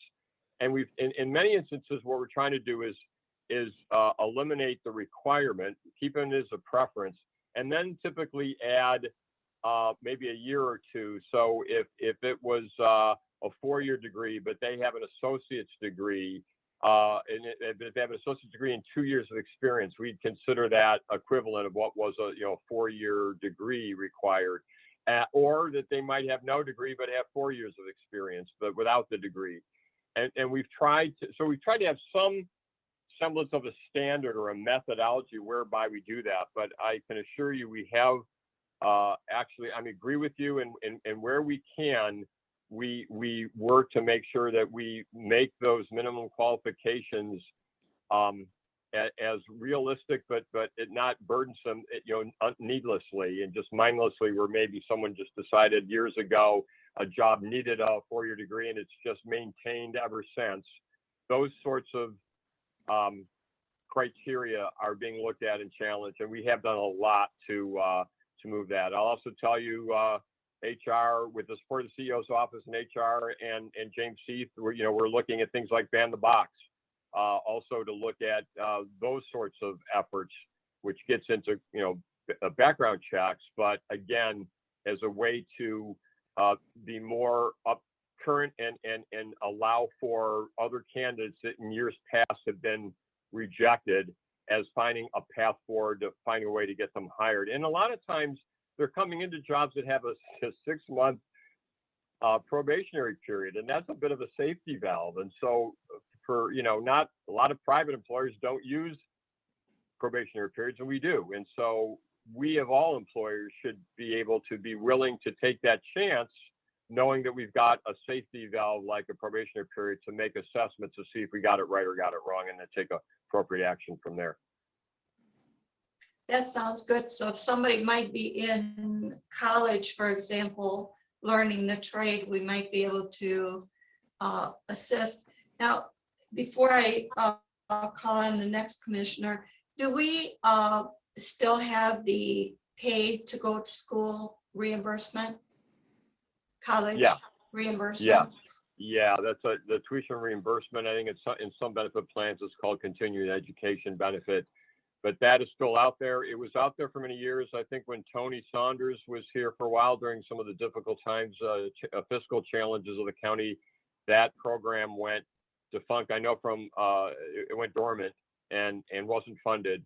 And so for several years it wasn't. And I know I'm running into several people that think that went away.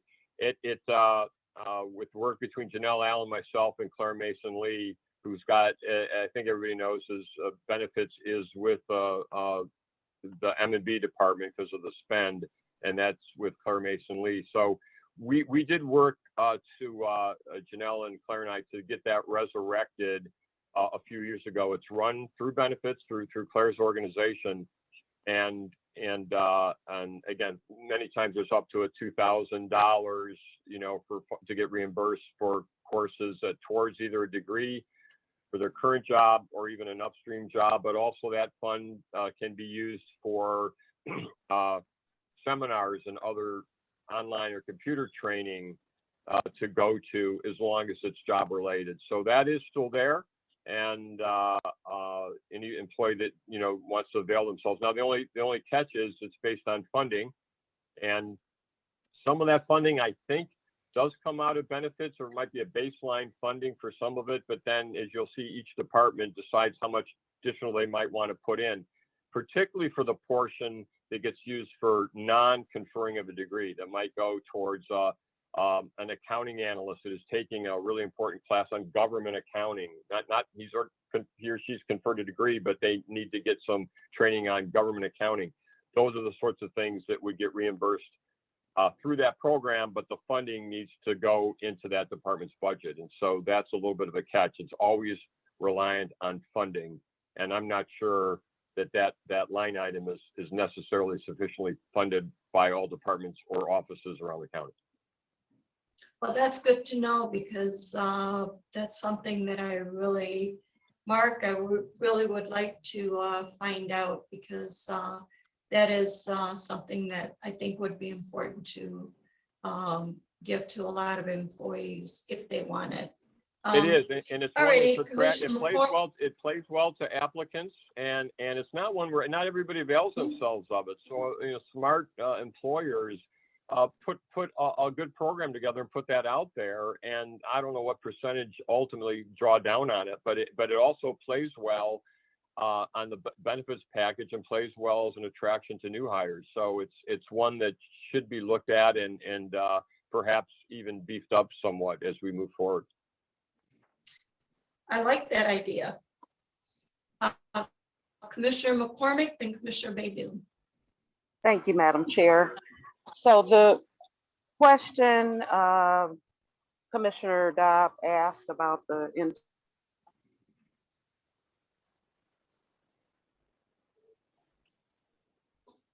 We can't hear you. Can you hear me now? Yes. Okay, having some difficulties here. But the question Commissioner Dobb asked in reference to internships, I wanted to expound, for you to expound a little bit more on if we are hiring retirees to come back and either through a contract or as a individual to do a certain job, then I think it is very critical that we have someone in the office working up under that person in order to learn that skill. And so I think shadowing or internships, apprenticeships, all of those very important. I'm wondering if we have looked at, we call someone back to ensure that we have someone that are training or is training under them. Well, Commissioner Baker McCormick, I certainly agree with your posture on this, that right, a lot of times we're bringing these project consultants back because of their institutional knowledge, which has been lost, it was never transferred. And now we haven't had a centralized program. Again, this would fall under that engagement area of PHR, where I've got one division top and one staff member. That's where we're also looking, to add an additional staff member there to perhaps have programs where we can follow up and monitor and reach out with departments. But ultimately, that's sort of cross-training, shadowing, knowledge transfer, stretch assignments for someone where they're working with returning retirees that are PCs. That really needs to be done at the department level, and department heads need to sort of make sure that's happening where it needs to happen. And we haven't had the resources or bandwidth to essentially like define an actual program, get that tracked through good technology that perhaps Oracle, when we have Oracle, will enable us to do. Right now, we don't have any method to do it, but it should be happening, and we'll take it up as a challenge to perhaps talk to the directors at COO Allen has a department directors meeting, and something that can be talked about, and make sure that those sorts of activity and efforts are happening, on the job training, knowledge transfer, job shadowing, job sharing, almost against particular, and for a lot of these, that's harder to do with unionized jobs, but certainly with the non-union, non-represented jobs, that should be happening.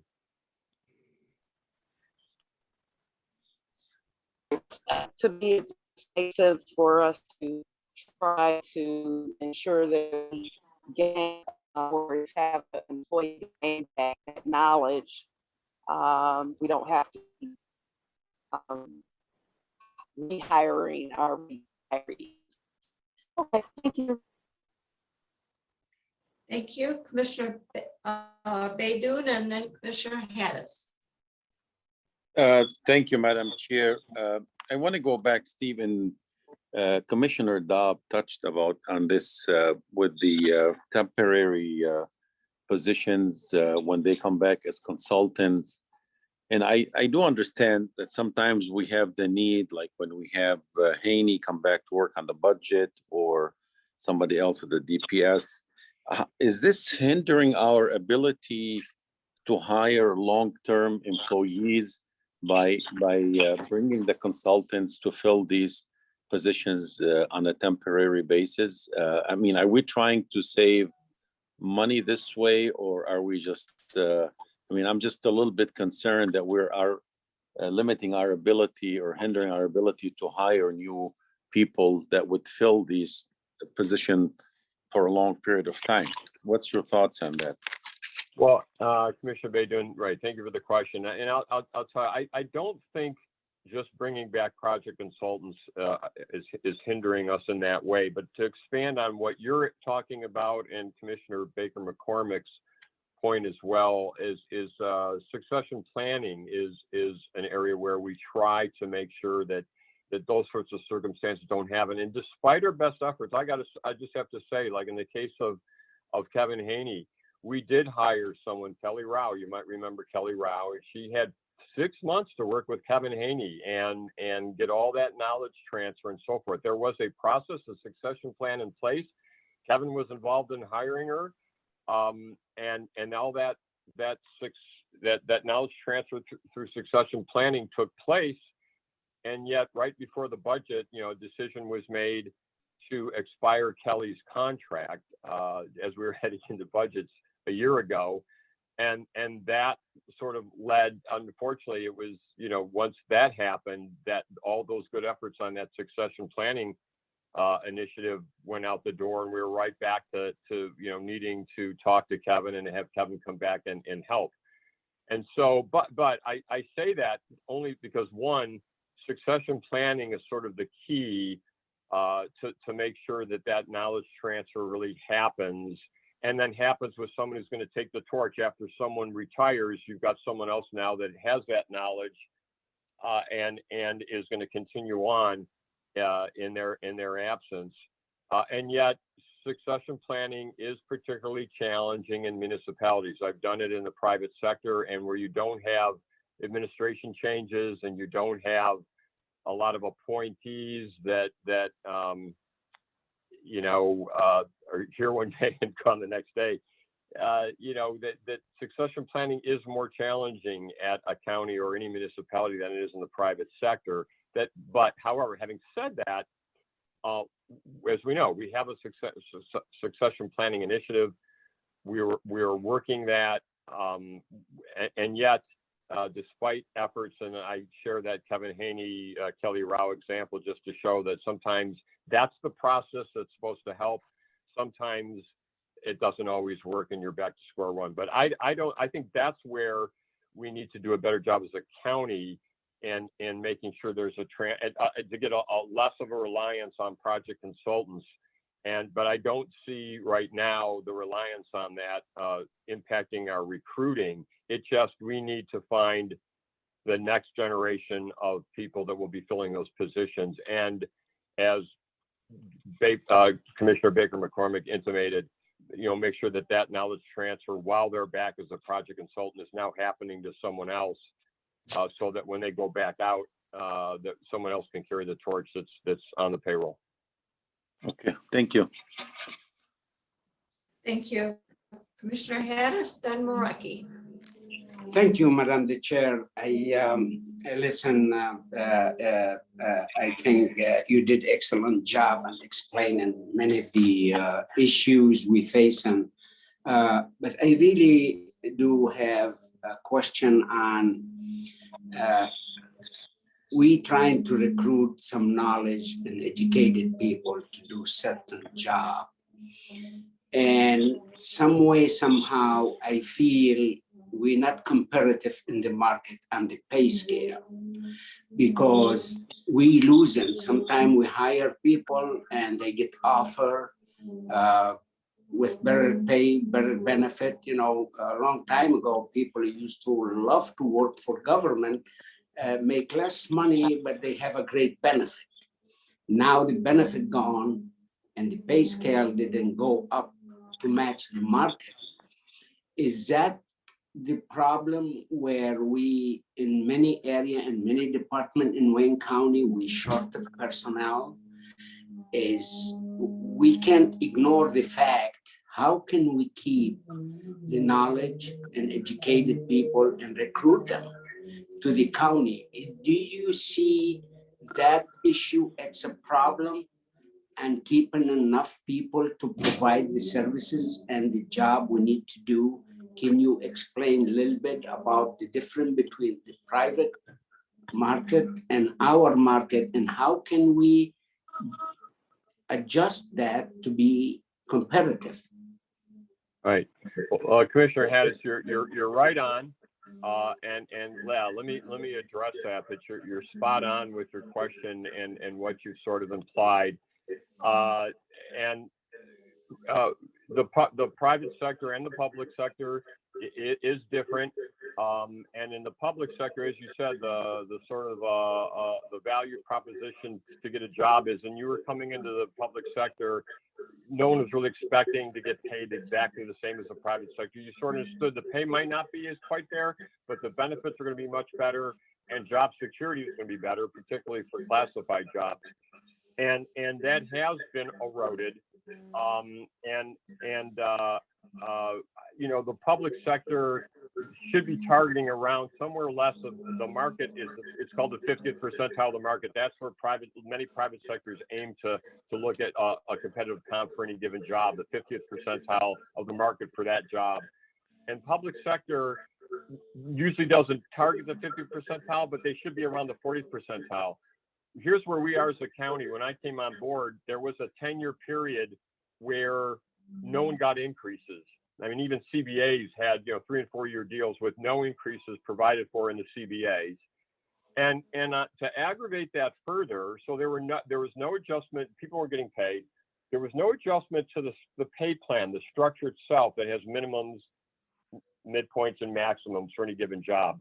That, I won't bore you with all the details, but that needs to move as well to keep track with the labor market, because that's supposed to track with the labor market. And we didn't adjust that during that 10-year period. And now the last thing is that we also, unlike a lot of private sector employers that can decide to hire anywhere they need to in a pay range that has kept pace with the market, we have a pay range that didn't keep pace with the market. And we have a lot of either in the CBAs and or longstanding practice where we need to recruit at the minimum of the range, a minimum of a range that didn't move for like a decade. And so that's crippling when it comes to hiring. You're absolutely right about that.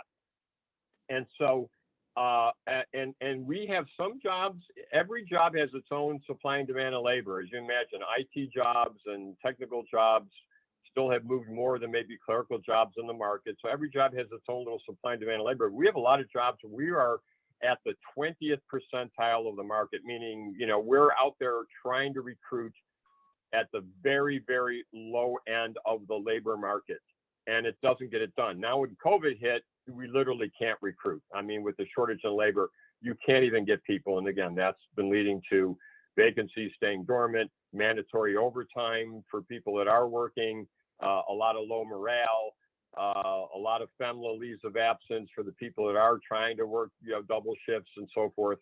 It's a dire situation. And a lot of it comes down to money. And so, yes, across the board, the county is probably below market. We probably need to put a lot of effort into addressing all those positions, which is a lot of money. What we've been trying to do, unfortunately, is a bit of a Band-Aid approach, which is to just take the jobs which are the hardest to recruit, where we really are in dire straits. And now that we have some money, those are the jobs that we are, like I said, nurses and court clerks and juvenile detention specialists, and down the road, we sequencing in, we're going to look at clerical specialists and PSMWs and about 6, 7, 8 other jobs. Those are getting looked at. Those are getting addressed. As I mentioned, a lot of effort, time consuming, involving the unions, got to get cleared by M&B for the money. It's got to get supported by the CEO's office. All that's happening, but you know, we're addressing only a target of our most difficult to recruit positions. And so there are a lot of other positions out there. We've had jobs where we're trying to recruit at 20 to 30,000 less than what new hires are looking for. And so, yeah, so sometimes it takes longer, and you're literally finding candidates that are willing to work in the public sector, and money's not their biggest motivator, and other factors to recruit. And so, yeah, that's but I will say this about benefits and the difference between the private and public sector. We started out with a very rich, it's even referred to as a Cadillac plan in the Affordable Care Act. And so there have been a lot of takeaways over the years, but again, Commissioner Hedges, as you mentioned, this is a public sector thing where the benefits were really, really rich, and that's what we've hacked away from. And I will tell you, and this will be supported in this survey that we're going to look at, that's going to look at Oakland, Macomb, and City of Detroit, and so forth, and some private employers. We are competitive against the private employers at 25% of the cost sharing for healthcare. That's competitive against the private sector. But the other public sector municipalities didn't move down as much as we did. And so when it comes to benefits, you will still see some plans at Oakland County and Macomb County and City of Detroit where perhaps there's either no or a very low deductible and you know, very low cost on the premiums. They're still there out there in the public sector, and we are competing against them as well as the private sector. And so that's kind of the landscape that we're trying to operate in. And I know that everybody complains, and rightly so, about how difficult they can't find positions or whatever. And again, without, you know, a lot of pixie dust, my magic wand is broken. And at this point, it just takes money. And once we have money, we're doing a good job of putting it in the right places and fixing our most urgent, pressing needs. But we probably need more, and to address it across the board, depending on the classification and the little, the supply and demand of that job, how far we are against the market. Does that all make sense? Yes, thank you. You explain everything in a very good way, and I understand what you're facing. Follow up on that, I have a comment to the chair, woman of the Way and Mean, and Mr. Abel, the finance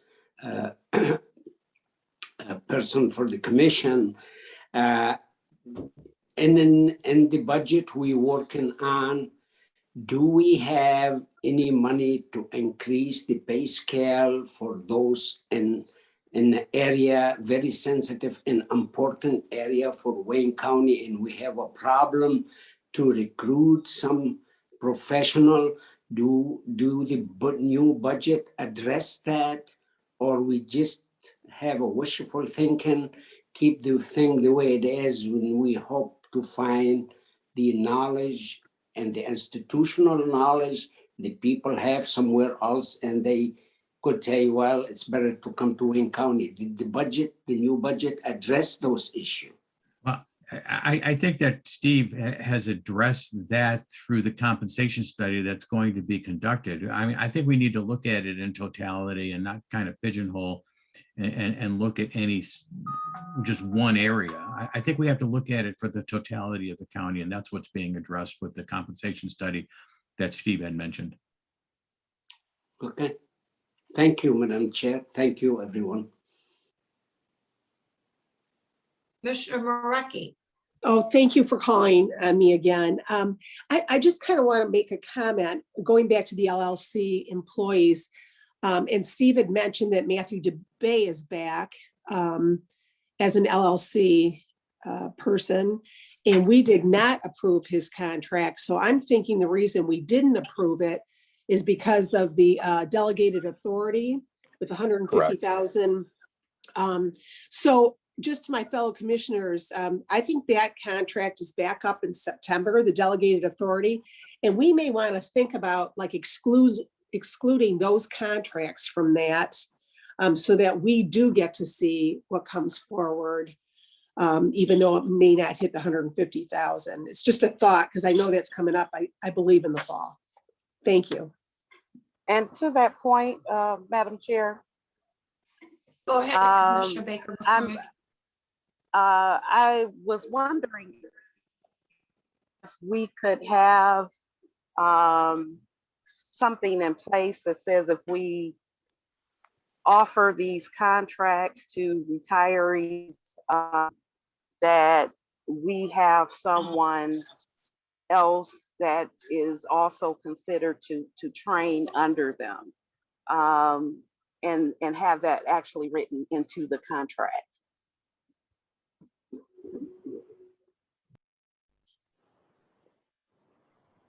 Maybe we need that discussion with Janelle, because she's running the program. So either here or in government ops, maybe we can make that happen. Madam Chair. Hi, Madam Chair. Hi, Andrew Kandrivas on behalf of Wayne County Executive Warren Evans.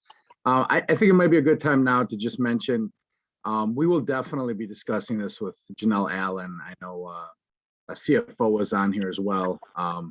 And some of the things that come up, we'll definitely discuss it with her. If through you, perhaps, if commissioners want to have certain questions or have whatever interest they want to see in discussions, I'd love to field those and then be able to present those to Janelle.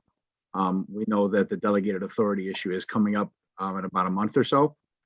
So I think it's a great time to have these discussions and make sure everybody understands. I would love to have it. I will pass it by the commission chair, Commissioner Bell, to see what committee she would like us to discuss that. Thank you. Commissioner Marecki, you had the floor last. Are you done? I'm all done. Thank you very much. Okay. Commissioner Baker McCormick, do you have anything else? No, that was it for me. Thank you. Great. I want to make sure everyone had their chance of asking all the questions on our minds.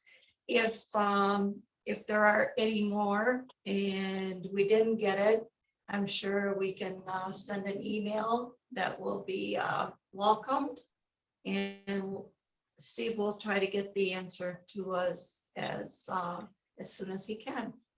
Thank you very much. This was a very, very good discussion. Mark Abbo, do you have anything else? No, we're actually running about an personnel? hour and 10 minutes late. And so I appreciate that the Department of Public Services has hung in with us. But they are next, Madam Chair. Do we need a 5-minute break, or can we just go ahead? My husband has been bringing me coffee all along, so. But if we need to take a break, you can also. We can continue. Stop your video. Okay, let's continue. And Mark Abbo, please set the table. The next department is Public Services, and it includes Parks, Engineering, Equipment, Road Maintenance, Administration, and Environment. So presentation from Public Services. Good morning, Madam Chair, and good morning, everyone. Thank you for having us. As a matter of fact, good afternoon. We started almost in the morning. Now it's the afternoon. Correction.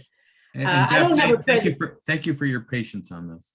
Oh, absolutely, absolutely. You know, Mark, you know, we went through yesterday and how long we sat. This is a sprint. 5.5 hours. Yes. Wow. We said 5.5 hours yesterday, so that warmed me up for today. So there's absolutely no problem, no problem. Good afternoon again, and Madam Chair, I don't really have a presentation. I do have, comments before we get into, Q&A. I remain proud. For each of, I'm so sorry. For each of you, as you make your presentation, please say your name and your title, please, for the record. Thank you. Beverly Watts, Director of Department of Public Services. Thank you. Okay. My comments are, first of all, I always remain and just blessed to be able to direct such a great organization and remain proud of the staff here in DPS. As you know, and everyone knows, 2020 was definitely challenging. One thing I can say about this department, since March 16 of 2020, most of our employees never stopped working. It was very, very limited remote work that our department could do due to the nature of the work that we do. So I'm very proud of the employees that's here, remain here, and continue to give the best that they can every day. Looking at this year, what we were able to accomplish over last year, I look at the roads division. Last year, we did about 30 lane miles in our paving program. This year, we are on track to complete 70 lane miles, even with the 70 vacancies in PSMWs alone. I know we always reference PSMWs, but that's not the only vacancies roads have. That's just the one that's really, really glaring. So really, when it comes to our PSMWs and all our staff, it just needs to be stated that even though we have vacancies, our job responsibility and what we have to do throughout the county remains. It remains, and that must be stated. Going over to roads again and bridge maintenance, what they're able to do until our engineering division completes their construction plan to either replace a bridge or to rehab a bridge, they're the ones out there, hanging from the bridges, making sure that they're making sure that it's stable and safe for our citizens.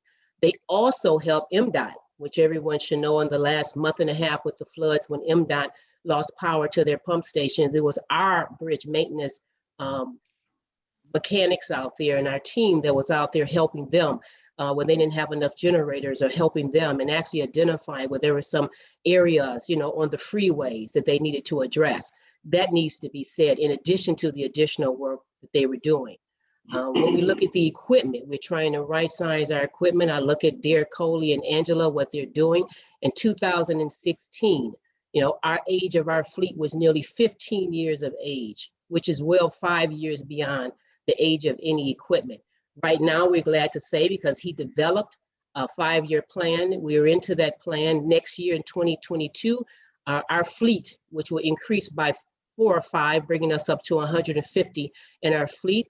The age of that average life will be around 10 years. We're trying to get it to 7 to 10 years, which is really industry standard. Then I get to our engineering division.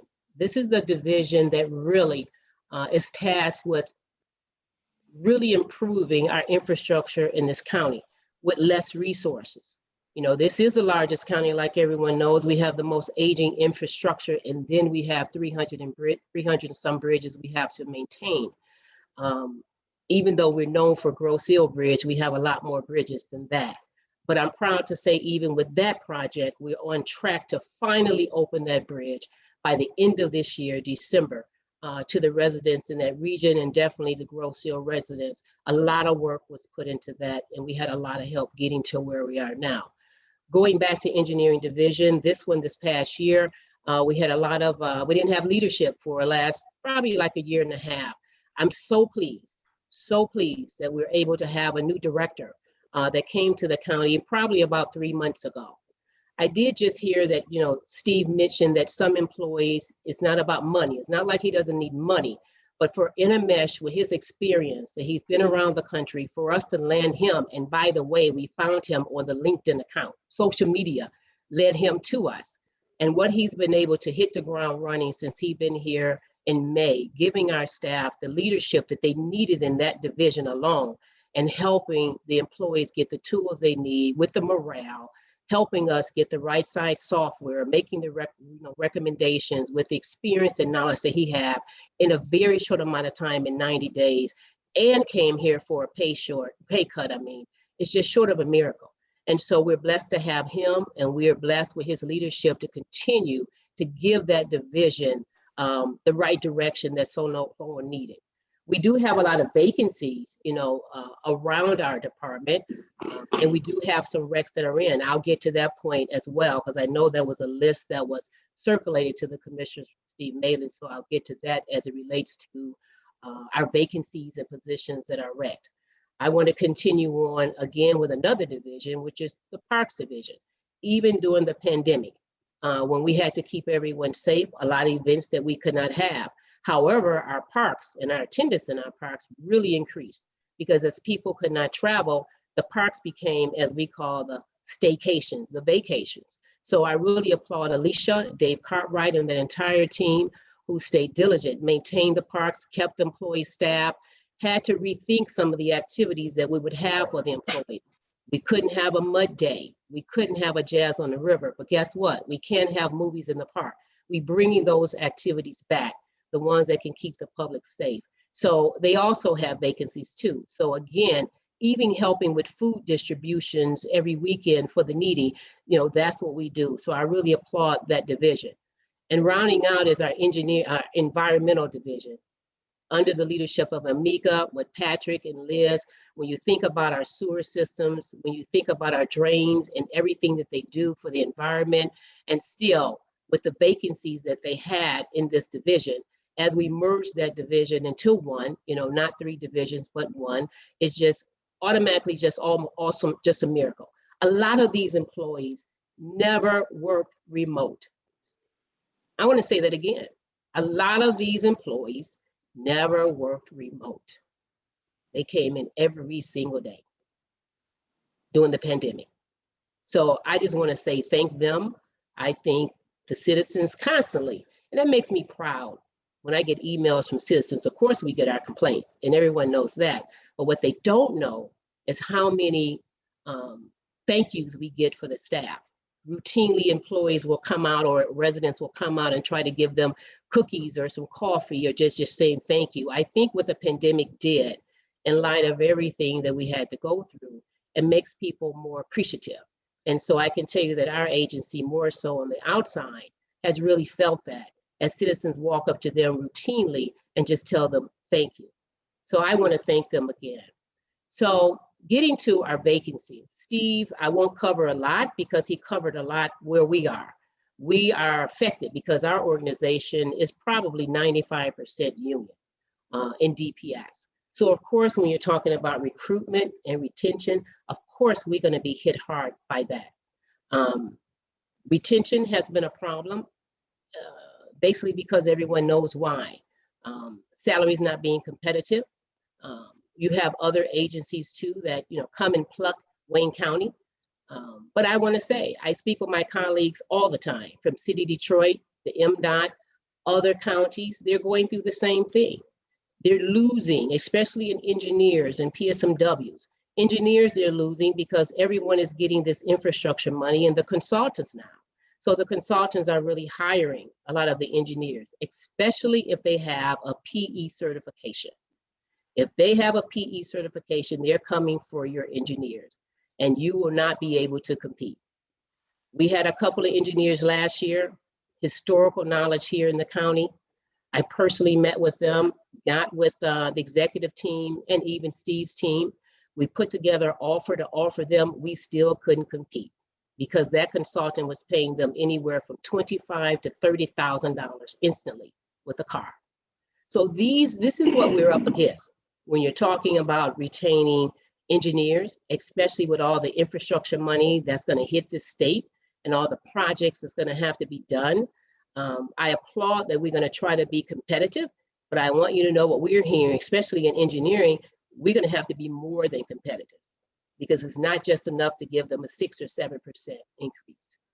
It's big money on the table to keep your qualified engineers. Moving over to public service workers again, Steve was adequate. He was absolutely spot on with a lot of the Amazons out here and a lot of other fields that require CDLs, you know, from your DTEs and everyone. We're kind of ripe for the picking. But having said that, I talked to a lot of our PSMWs and they're committed and they're passionate about Wayne County. So I'm glad to hear those stories too, where they're trying to be recruited and they just refuse to leave. It's not about me, it's not about everyone else. They like what they do here at Wayne County. And because we have so many vacancies, we have the wherewithal to pay them the overtime. That's not the optimum way to give them a fair wage, but that's just the reality. And so that's by any means necessary to keep them here. That's great because they're doing the job of maybe, when I started here in 2003, of course I was in Parks Division. I do know the Roads Division had nearly 600 employees, really over 600 employees. We have half of that now just in that division, but our work did not diminish. Our responsibility for the bridges and the roads and the drains and the traffic signals and the signs did not decrease. So when you look at that, half the organization still responsible for all the needs of our infrastructure in this county is just amazing. So I just want to say before this commission, I always want to say thank you for your support as we go through in our chair, Mareki, when we come for you with our contracts for reconstructing a road or bridge or park or environment. You ask the hard questions and we make sure we're prepared, but you always support us because you know we're passionate about what we do. You know we're not perfect. You know we're trying. We know we're trying with less staff and you know we're trying with not all the resources, but that won't stop us. That will not stop this beast called DPS. We're gonna hang in here until we right-size salaries, till we make sure we have the tools, because that's what we wanna do. That's our mission, provide public service. So with that, I wanna just stop now and we can go right into any question that anyone may have. Thank you, Madam Chair. I would like to thank you. I agree with everything you had said. Your staff, you, all of you, your whole team is just awesome. Commissioner Kinlock. Yes, Madam Chair. I would just like to say, being a newest commissioner, that this department, specifically Bev and the Parks Director, have been very, very helpful. This is a department, along with the CFO and the finance. I mean, actually, all of these departments have been very helpful in responding to constituents' concerns and issues. And one thing that I wanted to say was that I absolutely appreciate Alicia Bradford and her team and the patience that they've had, and specifically as I continue to get a lot of calls from all over the district regarding park resources and our ability or inability to actually help with those needs. my question to Beverly is this. I know that the commission came up with a formula as relates to the $50,000 allotment for each of the commissioners. My question is that allotment ever, from an executive branch standpoint, ever reviewed and recommended for, or would be recommended for, any changes in the future? Okay, thank you for the kind words and thank you for the question. And actually, when that came up and that formula was actually, I believe it was in 2017 when it was time for the park millage to be renewed again. And I know this honorable body recommended that go into the language, ballot language. I can say everything is always able to be reviewed, but what I can say is this. When I started in the parks in 2003, we were collecting more of property taxes, more taxes for the millage. And it was probably up there around maybe 17, 18 million. We're falling short. It's a little under 10 million now that's being collected. So if you're saying a review to increase, because I know with Alicia and her team, what they have for their administrative costs, operating costs, and capital improvements for Wayne County parks that we own and operate, that has diminished, and we're hoping that's going to increase. So for their capital right now, this has been the lowest that they've ever had to keep and maintain capital funding for improving Wayne County parks that we own and operate. So I know that probably, yeah, things can be reviewed, but I'm not sure unless we have the increases when they come, where it can be reviewed, where a more of an allocation can be given. Because then would you be giving more away than you're keeping to make improvements with your own, with the parks that Wayne County own and operate. Thank you. You're welcome. Commissioner Kinlock, that was a commission ordinance that is divvying the money up. Right. Not all commissioners receive 50,000, some receive more depending on how much their individual cities and townships collect in, what do I want to say, in the millage. So it's a formula, parks millage. Yeah. So it's a formula, and we can dive into it for you to see how that works. But parks can't decide, they have to go by the formula currently. Okay, Commissioner, that we can add that to one of your after school lessons that you be giving me. But when I like to address it when it comes to me, when the question is asked. So, okay, so we have a list and it's in this order. Commissioner Baydoun, Harris, Marecki, and Anderson. Commissioner Baydoun, Vice Chair of the committee. Thank you, Madam Chair. Thank you, Beverly, and the entire team at DPS for doing such an outstanding job, especially during the recent flooding. And Beverly, I just wanted to ask you, with all the road projects that are scheduled this year and next year, do you anticipate any delays for whatever reasons, because of budgetary reasons or because of the COVID? How are we doing on the scheduling? Like, for example, I'm concerned about Miller Road in Dearborn, quite honestly. I don't know. I keep getting calls from people. When is that project going to start? The one on Miller Road. Are we behind? Are there any of these projects in Wayne County behind schedule? No, they're not. And thank you, Commissioner, for asking the question, because one of the things we do in addition to doing our work is trying to make sure people have accurate information. One thing everyone has to know, before you even begin to do a reconstruction project on a road or bridge, you have to do a design. First, you got to do planning, then you do a design. That's a whole year before you even get to bidding it out for construction. So really, before you even get to the road, you're talking about a 2-year process. But on Miller Road alone, our plans is it's on track with the design. Our goal would be to start Miller Road in the spring of 2022. Now that's the road, not the bridge. The bridge design will be complete probably the end of this month. Well, no, let me correction. It's probably going to be in October. for the bridge design that will be complete. We're hoping, we know the governor has put money in her budget specifically for Miller Bridge. We know that Congresswoman Dingle has asked for a 20 million earmark. So hopefully both of those tracks will go. We can't wait for that. Then we would just have to supply the match. Our goal would be, hopefully, to be able to start replacing the Miller Bridge in the fall and probably near the end of fall of 2022. Reason being is, even if we start the road has to be completed before you can start the bridge, because you'll have chaos. You can't have both those projects simultaneously because people have to get around. So we want to be able to do the road, get it done, get it completed before we have to shut it down for the bridge replacement. Because when we do, it's going to be shut down probably for 2 construction seasons. That's a massive bridge that we will be replacing. So the goal is right now is to start construction. That's the goal for the road in 2022 spring, and then the end of fall for the bridge of 2022. Okay, thank you, Beverly. You're welcome. Okay, the next one is Commissioner Harris. Thank you, Madam Chair. And thank you, Mrs. Watts, for your leadership.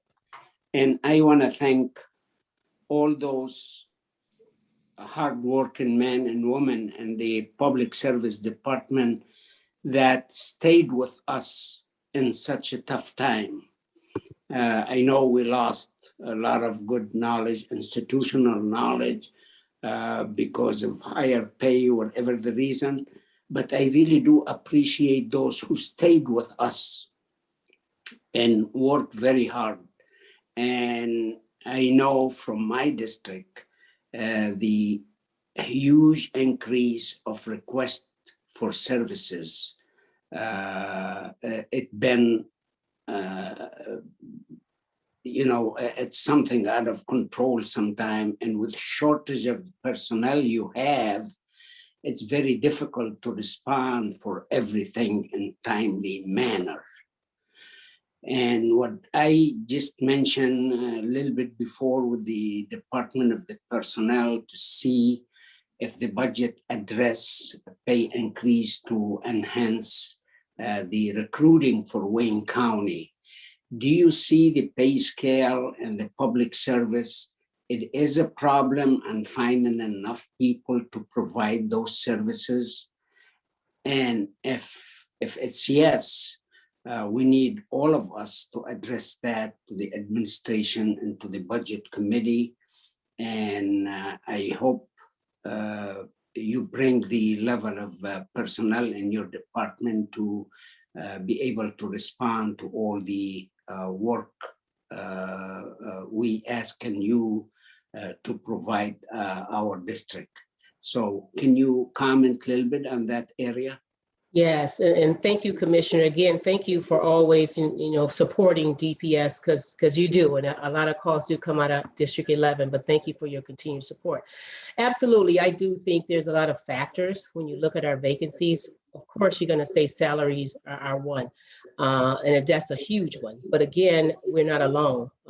All the colleagues that I communicate with for other road agencies, they're experiencing the same.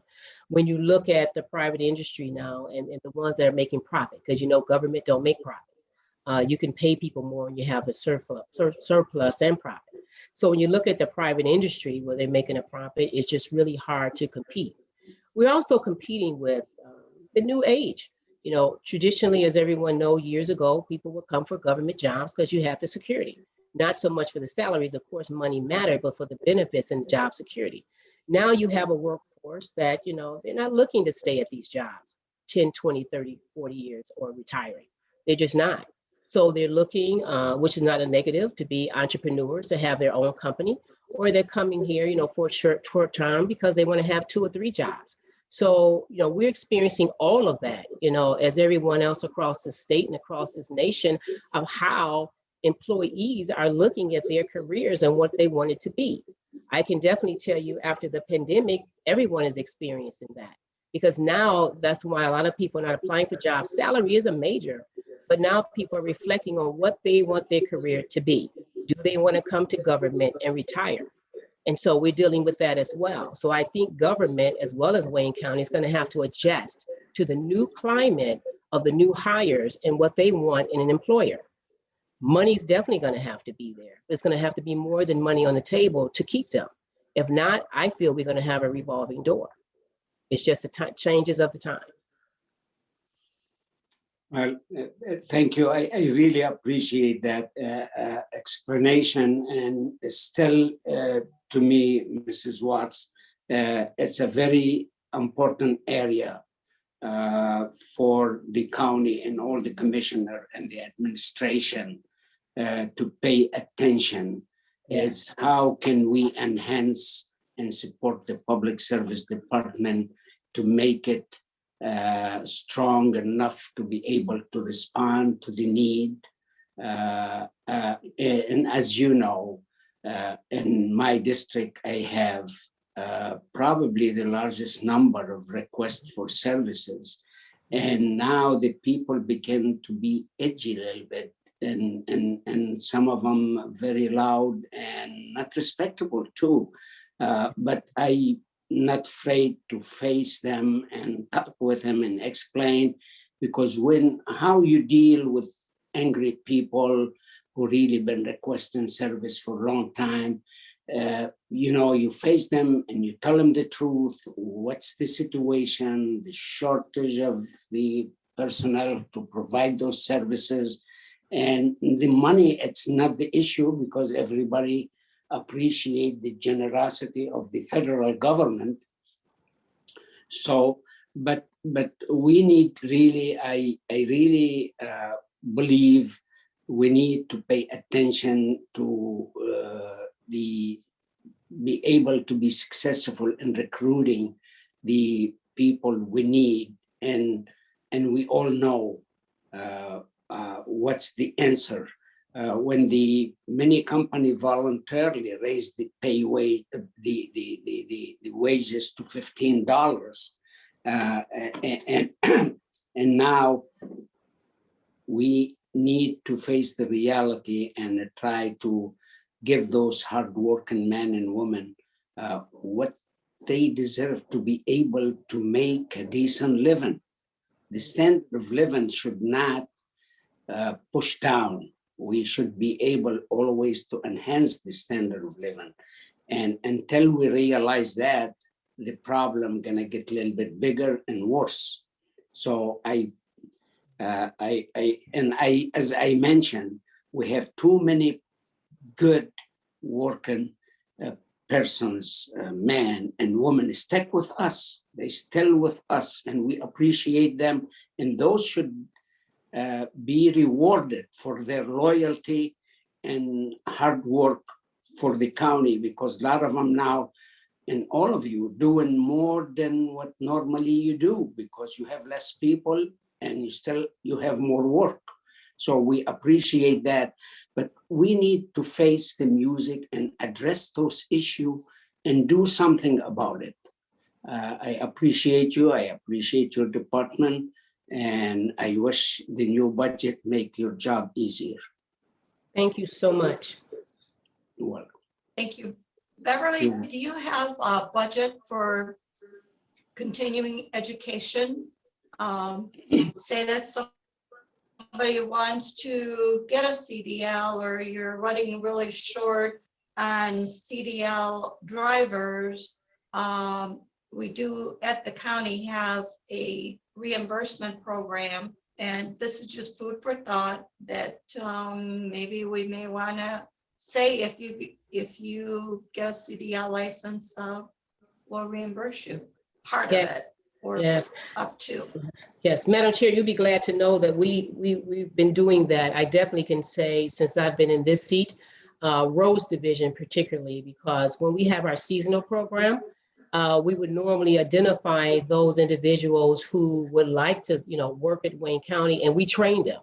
Our trainer has trained them, and even in cases we paid for the $100 it does for them to take the test to get their CDL, and we're trying to have conditions where they'll stay. I'm proud to say over the last 5 years, we've hired a lot of them. They're full-time workers today. The problem is retaining them. So we'll have them for a couple of years or 2 or 3 years. Some of them are still here, but then they'll get picked because you have the Amazons, the DTE, or any other road agency who's paying them more. So I totally agree with you with that. DPS totally agrees. We've been doing that for the last 4 or 5 years. The problem is just retaining them after we help them or pay for them for their training to get their CDLs. Thank you much. On the list is Commissioner Marecki, Anderson, and Commissioner Dow. Thank you, Madam Chair. I just want to ask you though, we have the County Parks Fund up now. I had gone through each fund, and I'm not going to ask questions on each fund because I know we're running way behind, but could I ask some general budget questions, even though the park fund is up here now, or do you want to just concentrate on parks right now? Well, I don't know if you've asked me, but I'm open to any. I'm just doing DPS. So I can take any question, any division. And then if it's a question specifically to finance, we have the DPS finance person here as well as any division director. So yeah, if Madam Chair allows, we can ask about any division in DPS. Is that okay with you? Like that. Okay. Yes. Okay, well, I'm not going to go through, I have like 85 bazillion questions, so I'm going to just do some general ones, but just going back to what you were talking about, the engineers and how we're going to have to look at things differently with some of the employees. I know the goal of DPS is to double the roads, the road works from last year. I think last year you did 30 miles. This year you want to do 60 or 66. Yeah, that's in roads for our paving program. That's not construction, right? Paving. Okay. So that's just the paving. But even talking about the engineers, I mean, how this is a problem that's ongoing, and it's good to say we need to fix it. We need to fix it, with the raises. But if that's not going to happen right at this point, and you need them, how many outside engineers do we hire to do some of this work to help out our engineers as far as workloads? Yeah, well, we don't hire outside engineers, we'll hire the firm itself. So what we'll do with our design, like with our design staff, what we'll do is utilize in our design staff, we're going to utilize everyone we still have. Now we have vacancies and we're going to put the recs in or right size them, but we're going to use every designer that we have that's a full-time county employee. Then we'll look at the projects that we have. If it exceeds the in-house capacity, of course, we have an engineer consulting firm to help us do designs. Because one thing you have to remember, and while we have vacancies or while we're trying to fill or recruit or retain, the Federal Highway and MDOT, they're not going to wait on Wayne County to get together. You have 82 other counties vying for funding on these federal projects. So if Wayne County is not ready, that money will get redirected to some other agency that have a design or a project, that's ready to go. So we always have to be ready. We always have to be ready to receive that money, or they'll put us on pause for extra money to do our roads and give it to another agency. That happened a couple of years before, or years ago, in the previous administration. And other agencies happy because they benefited from that, and they would skip us and come back to us. So we have to be ready and have a mix or fix, as I call, using the in-house capacity, but you got to be ready and have that engineer consultant firm out there that can help you to do either design, help you with permits, help you with construction. Our lab, we're fine. We don't need a mix or fix for that. So right now, we do have engineering firms that help us with designs, help us with bridge inspections, we had to, and help us with some of our construction projects oversight that's needed. Right. These are the five engineering firms that come through our process. Absolutely. And they're only as needed. Right. And they're as needed basis. Right. And that was a great idea to do that, to choose 5, and so it doesn't take up the time. Okay, the community and communication outreach director, have you hired for that? I see it's in the budget. Has somebody been hired for that position? You see a community outreach director, the DPS admin? Yes. Oh, yes.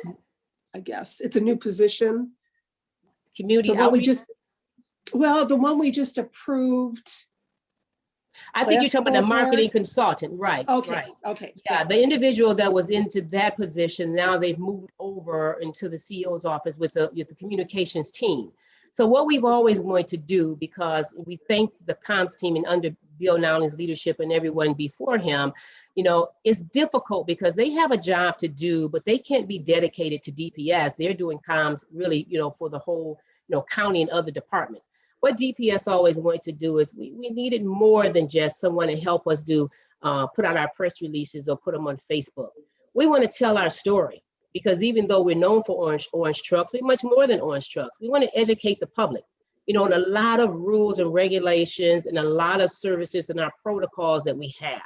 So we're glad to say that we want to better utilize that funding to give us a marketing consultant, which is equally important, as we got a consultant to help us develop a 10-year road plan, for our bridges and our roads. Equally important to help tell our story, market, educate the public on everything that we do.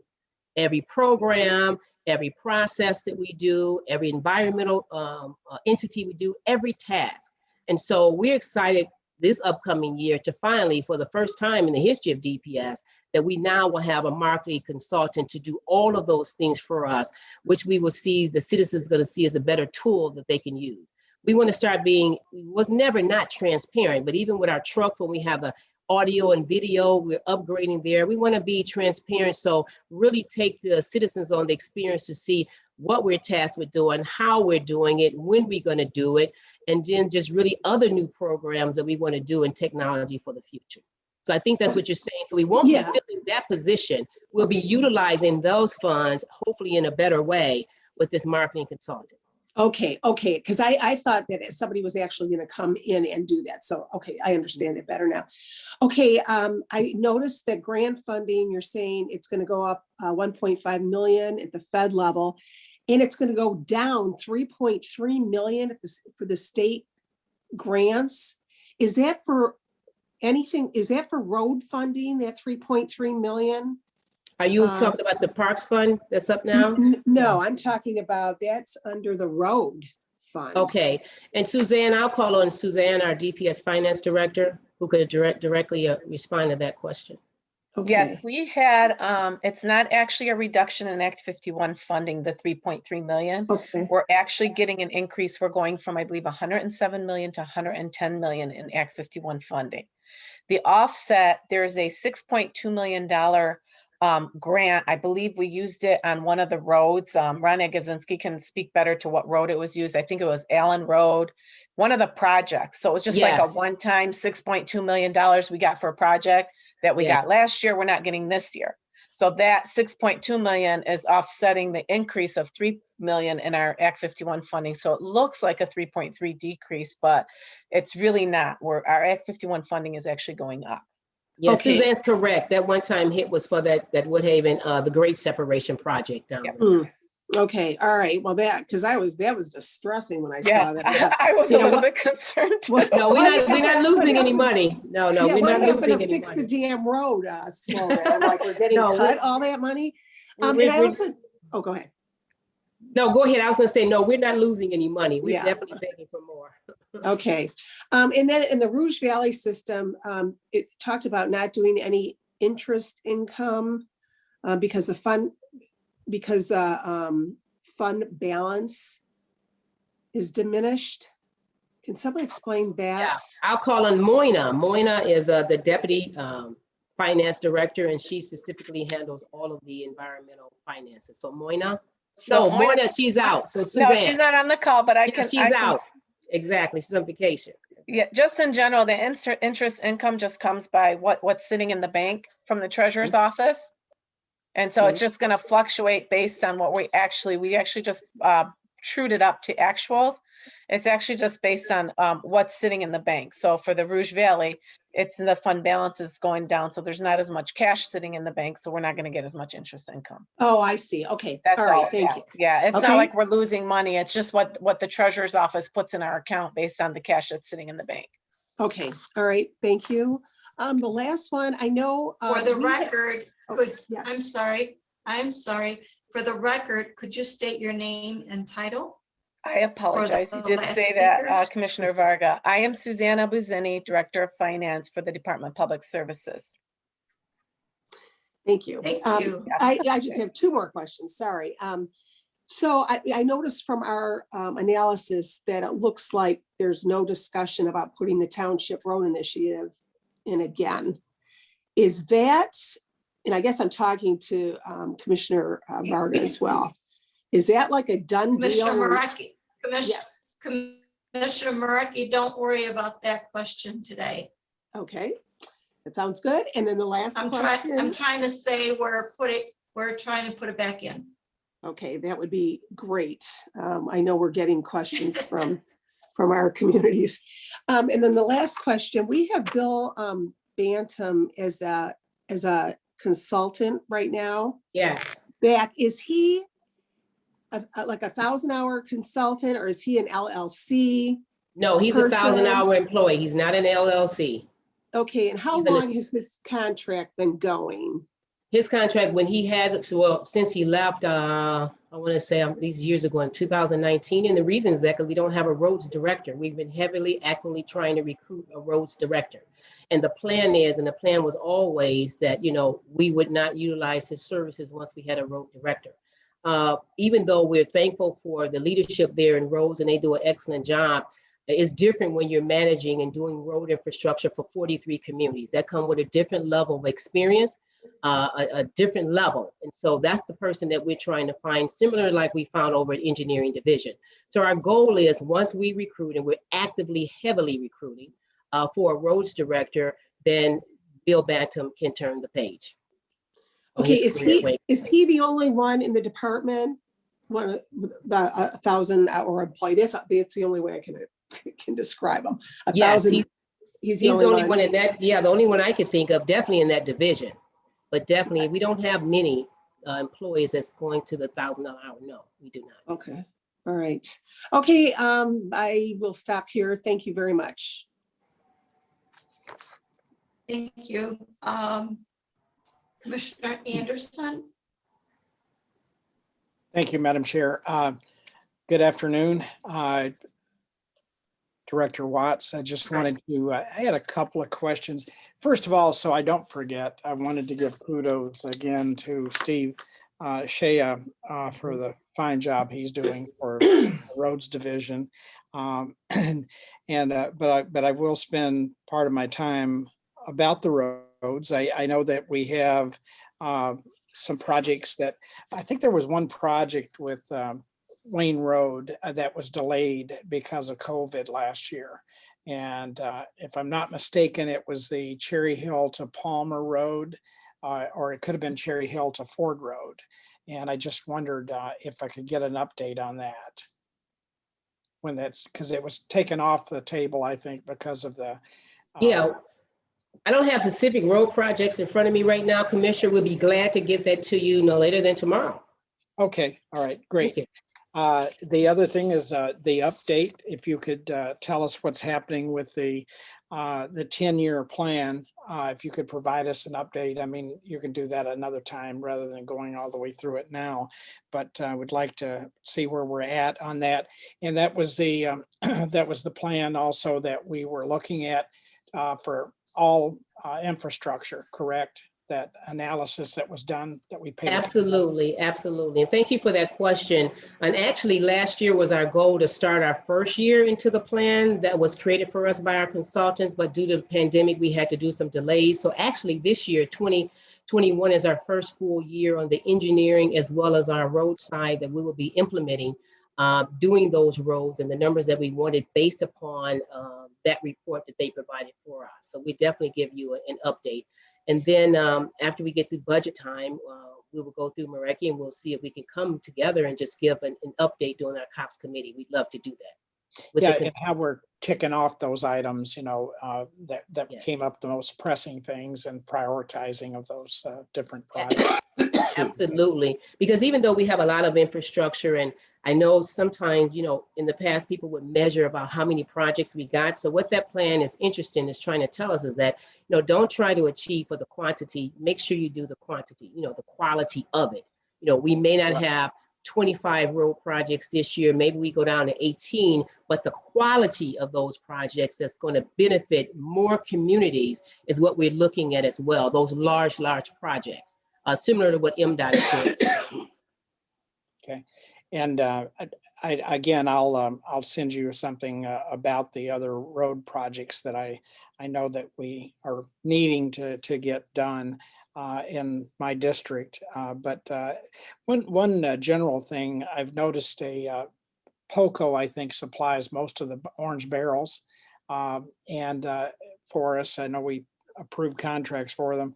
It seems to be that they're neglecting getting things picked up quickly.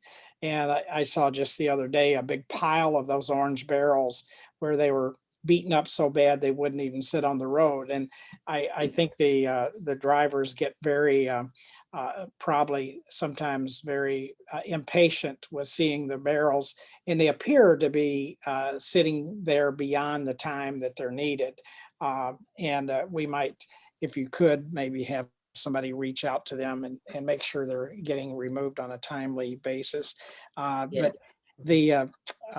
we have in the bridges along Hines Drive, if you could give us an update on that, where we're at with that project, because I think we only did 1 or 2 bridges. And I know there's one that's been on the schedule for on Merriman Road, I think for a couple of years now. But I think I'm assuming that one got pushed back too because of COVID. But Yes, thank you for that. And also going back to the barrels real quickly, you're right. They do supply us, but they also supply local municipalities. They supply MDOT as well. So we've gotten some couple of calls and we went to pick up the orange barrels only to find out it's not related to our project, but we will pick it up anyway because we do that collaboration because all of us is trying to make sure it's the safety of the motorists and the egress traffic out there to pick up the orange barrel. So point well taken. We'll let that municipality know. We'll definitely let them know if they're there for our project and definitely let the company know as well. Now on to the bridges, you're right. Some of the bridges, we would love if we can come and fix and replace all the bridges. But of course, you got to deal with your money and you got to do it prioritized. And so that's what we do. So we did some in Hines as we crisscross our other bridges that we still need to do that's vital in certain communities. As everyone knows, we're still doing some bridges this year, but our focus has to be and is the Grosse Hill Bridge and other community bridges as well. Next year, the focus is going to shift. We will do some bridges, but it's going to be Miller Bridge because that affects more people. So, and getting traffic and egress around. So we will get through all of the bridges, especially with the expected money that's going to come our way. But of course, it's going to be a slow crawl. We're going to do them as fast as we can, working with consultants to address all the bridges, but we cannot address all the bridges in all communities at the same time. It's going to take time. We're going to get there. So thank you. That one on Merriman Road, I think, was on the plan, for 2 or 3 years now, but I think it was supposed to start. And it's a good point. Yeah, because projects will shift. And you know why they shift? They're going to shift based upon the state of the infrastructure as it is now, because we may have something on the books to get done and then something else critical that may occur. Because remember, we're dealing with a lot of aging infrastructure and we may have to shift. We don't like to shift, but in cases we do have to shift for those reasons. Thank you. Thank you, Madam Chair. Good reason to shift is when you get dollars from the state and the feds to do certain things. So we must shift in order to receive those dollars. Okay. Madam Chair, I forgot. Just wanted to add one thing for the director. Thanks for the project on Cherry Hill. A portion of Cherry Hill got done, and very, very appreciative for that.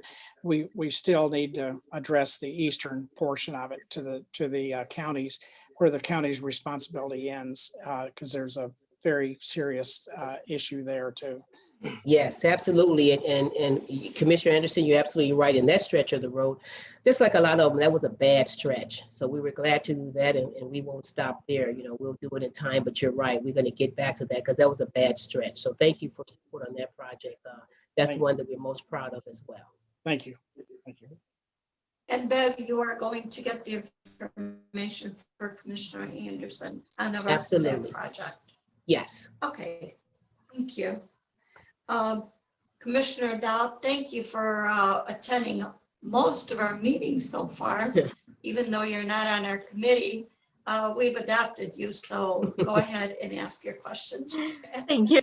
Thank you, Madam Chair. Thank you for adopting me. I'll try to be brief. On our committee, that is. Just on our committees. A lot of my questions have already been asked and answered, but I do want to say I would love to have that Township Road Initiative program reinstated. And I would also love to see some more information for the 10-year plan. My municipalities have been asking about it so that they can kind of plan their own projects accordingly, you know, with coordinate with us on what we've got going on. But then, so I do have a question on that roads director position that we have open. How long has that position been open, and who held it before it was vacant? It's been open, I want to say, in 2019, and William Bantam was the previous Okay, director. so it was his position, and then now he is filling it as a project consultant or an LLC? No, as a project consultant, because we have had a hard time recruiting a director for that position. Okay. That was not the intent, and the goal was not to have it this long, but we need it. Okay. So we definitely need it there. And then what are the qualifications for that position? What and then do we have anyone currently employed in the county that could maybe be trained for that position, or maybe, you know, have some take a class, some continuing education, so that we could get that position filled, like someone that already knows the county and our how we work, and then just put them into that position? They're open to apply. You know, if somebody wanted to apply for that position, they could have, based upon the qualifications. It's not restricted to just exterior individuals. So they have an option to, you know, apply for the position. What I can say about that position and what I know, some people would think it's, you know, we're just getting out here, picking up snow and doing paving. It's so much more than that. When you're the director, and that is the largest division, not only in DPS, but in this whole county. That's a large division. You have to set budgets. You got to set the vision. You have to really also be technically almost engineering at state. You have to be able to lead, you know, that organization that has a lot of different employees. Sometimes an engineer, like you all got all engineers for the most part. In this division, you have a multitude of different type of classifications of staff. You know, you have your yards out there. You have traffic signals. You have the signage that you're over. You know, you have bridge maintenance you're over. You have skilled trades you're over. You have the 6 yards you're over. This is a job that somebody just can't come in and get trained for. Fortunately, you got to have some previous experience. And then even if you came from another area, you're dealing with 43 municipalities. So again, yeah, you could be trained for it, but you're going to have to come with a level of experience, and definitely going to have to come with a level of administrative experience that's needed. Because that's why we have 2 deputies under, you know, now that's going to help with the operations. You got to have that administrative, you know, persona as well, because you're going to be interfacing with state, you know, local officials and federal officials as well. You're going to be helping myself and the county exec as we're pleading for money and making the case. You got to have that vision. You got to have that portfolio. So it's more than just a potholes and removing the snow. Mm-hmm. This large vision. So does this position require like a degree in engineering or a degree in like road construction? I think it mirrors it. It's not a degree that you have to have in engineering. And true enough, you can have where your experience can compensate for some of that as well. I know it calls for, I believe, a degree for sure. Okay. And you have to have a massive, I believe it's a bachelor's degree for sure. And then you definitely have to have a multitude of road maintenance experience, because being in an engineering division is a lot different than being in road maintenance. Right. Reconstruction and maintaining a road is like an apple and an orange. Everyone doesn't know that, but it is. Okay. I thought I had, and then I just had one other question. I think I'm gonna probably be asking this question for every department that we meet with. Going back to the personnel thing that we talked about earlier with the project consultants and the LLCs. Do you, I know we have Bill Bantam, but besides him, do you have any other project consultants and LLCs? And I'm not talking about the engineering firms that we use. But do you have any other ones, or do you? Not that I can think of, not off the top of my head, I can think of at all. Okay. Do That's you like a see bail any, bond. and you know, I know you guys have a lot of vacancies. Do you see any like trends or do you see that direction of your department going to hiring any project consultants or LLCs to fill those vacancies? Or are you guys gonna try and stick with actually hiring Wayne County employees? Yeah, we're going to try to stick with staying with trying to hire Wayne County employees. So we're not seeing that trend. We're going to still have to do, like I said earlier, the mix or fix, because I don't want to lose any money or reroute it to another agency because Wayne County is not ready. But no, our first priority is always going to remain to try to get full-time employees here at Wayne County Okay. to work in-house, and that will be our trend. We try not to even have employees retire only to turn around and come back. Yeah. We would love to give opportunities to schools and people coming out of colleges. We're proud to say we just concluded, and I'm glad someone brought up earlier about an internship program. We partnered this year with MDOT, for HBCU students to come up. We had a couple of students that come up, and they're going to be looking at Wayne County. They have to go back because they're like juniors, and so they have one more year to graduate, and they've already indicated they would love to come back after spending 2 months here this year and to be retained and hired by Wayne County. We also have our engineering co-op program that we're trying to increase, and we're so glad working with Steve and his team this year. We were able to bump that up a little bit because we were hard to recruit because we were just not paying our interns, equal dollar amount. They were going other places. So we're doing our strives there, and that's what we're trying to do. We will be partnering with WC3 and MDOT, for a civil tech engineering program that they're trying to offer, where all of us will partner in that, whether they may use our lab and MDOT may have them. But the goal is to have more people, take that class to come to these agencies and government to get jobs. So we're trying to go in now to the colleges and even in the high schools. We're trying to go to some of these trade schools. We partnered with the city of Detroit not too long ago. We went over to the trade school over there off of Hubble and Otter Drive.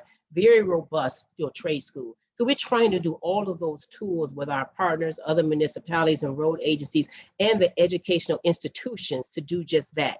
Because we see that that's where we're going to have to be on the ground level to recruit and get them to come in and accept the jobs at the pay and then grow within the organization. But again, I go back to the overall, the whole thing where all of government will have to pivot, because it's hard to find the landscape now with the individuals who want to come out and go into government jobs and stay there to retirement.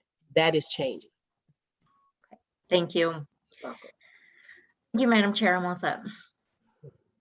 Thank you. Commissioner Baker McCormick. Thank you, Madam Chair.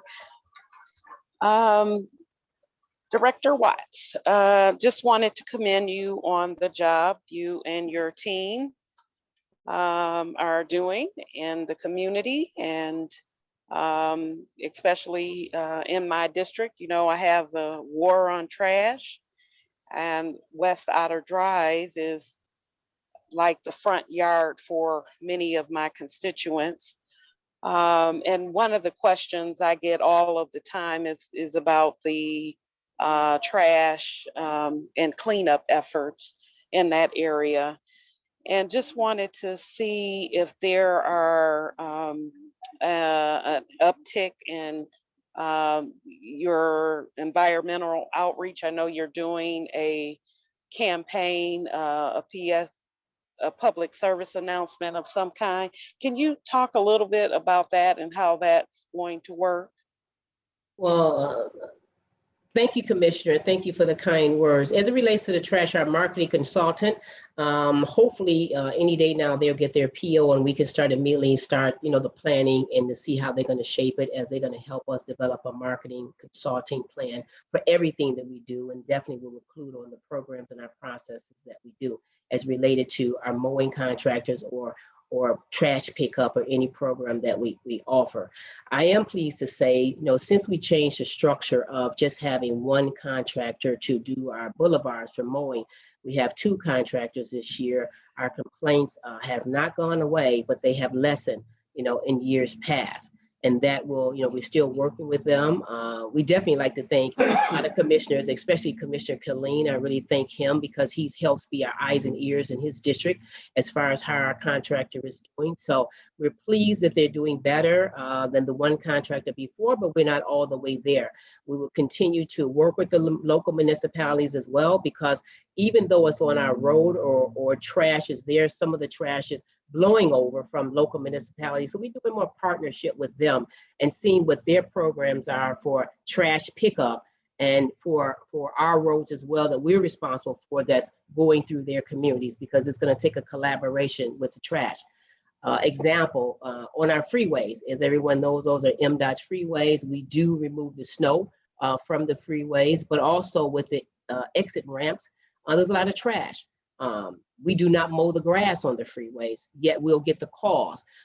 Instead, we don't say we don't mow the grass. What we do immediately, MDOT has assigned a person that we can call immediately and say, hey, the freeway, I know you only have a contractor that's going to do 2 or 3 cuts this season, but we need to get that done. Steve Shea and his team is very good with doing that, as well as picking up all the trash and assisting them where needed. So we are also the eyes and ears for areas in our county that we don't control. However, we do want to make sure that our county roads, whether we control them or not, or our freeways, are just as beautiful as any other county. We're all in this together.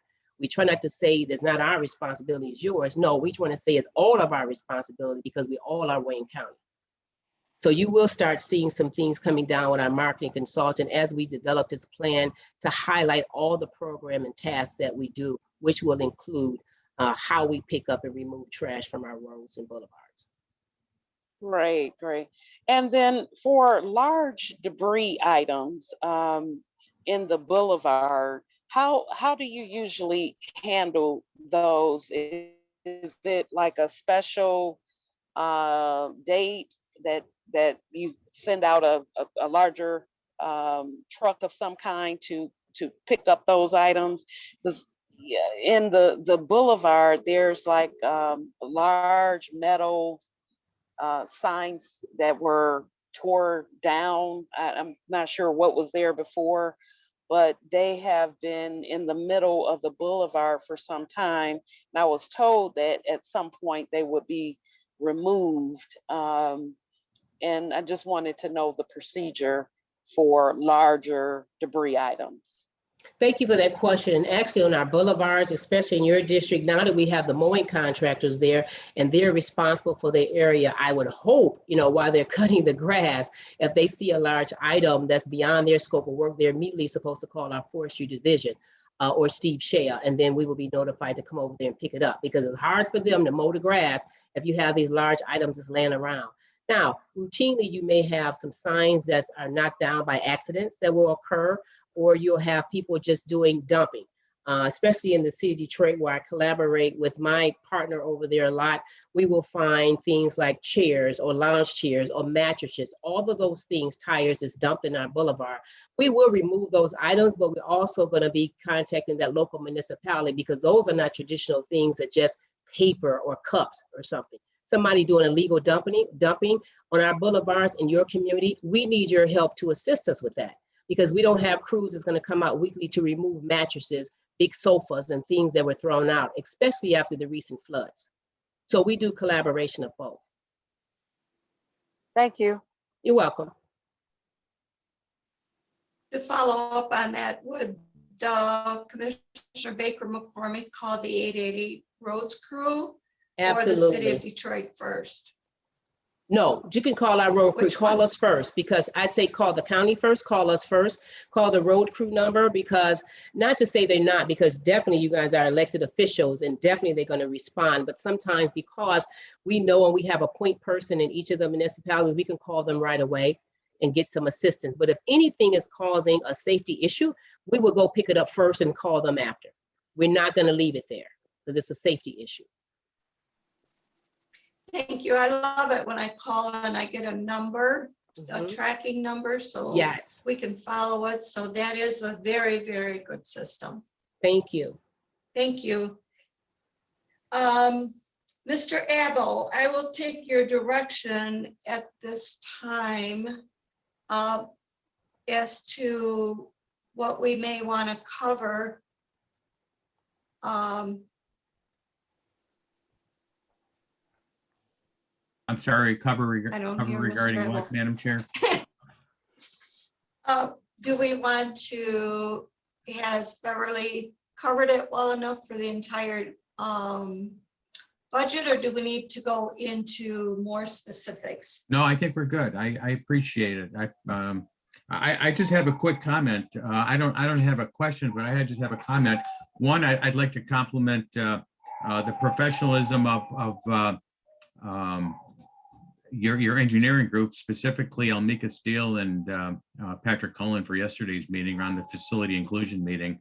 But I noticed on the budget that we're using $24 million of fund balance this year and $13 million next year. And I think that that's a great thing, because I think, just as Khalil pointed out, it's transformational on the ARPA money. And Director Watts, I hope you can get a big share of that, because the growth, are doing work on our roads helps grow our economy, and growing our economy increases our property tax base. And I think that's a good thing for Wayne County. Absolutely. Thank you for that, Mark. And you're absolutely correct. We're trying to, not only the funding that we have for our budget, but definitely any money in our fund balance, because as we advocate for more funding, we definitely can't have any money that's unused. You know, like I tell the CEO all the time, and he agrees, we got to use every dollar that we can get, and then the ones that we expect to get. And so even when you talk about the American Rescue Fund, you know, even though it seems like a lot of them are going to be earmarked toward parks or maybe some sewer systems, maybe some bridges, not so much of the road, we're looking for the president's, you know, Biden's infrastructure bill. If it gets passed, that's what's going to come down and really help our roads and our bridges in the roads division and engineering. So I agree with you absolutely. So we want to be ready when the extra money is coming, because we're not short on projects and we're not short on plans to use that funding. Well, do what you can to grab your share of that ARPA money. I think that would be a good thing. Thank you. Thank you. Thank you. Any other commissioners would? Go ahead, Mark. No, I think that we're probably ready to move the agenda. I think so too. I just want to thank Bev and her entire team. I mean, from the top to the bottom, every one of the workers, they are awesome in roads division, very responsive and responsible. And it does take good leadership to get them there. So I appreciate you, and we'll be seeing you very soon. Thank you. Thank you. So, Madam Clerk, the next item, please. Bye-bye. Item D, such other matters as may be properly submitted before the committee. Mark, do you want to talk about the next day's Yes, the budget next hearing? Yes, the next budget hearing is Thursday. It'll be day 4. We'll be covering probate court, technology, and sheriff's department. Thank you.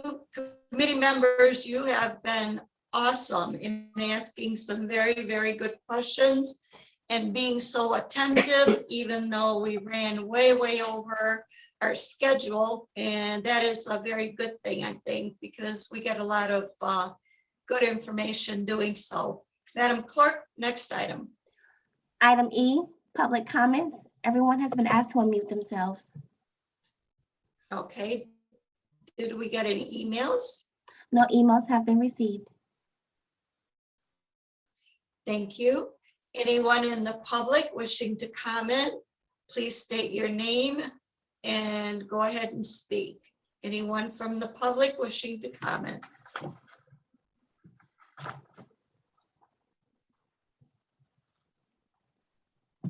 They probably all went to lunch. Anyone from the public wishing to comment? One more time.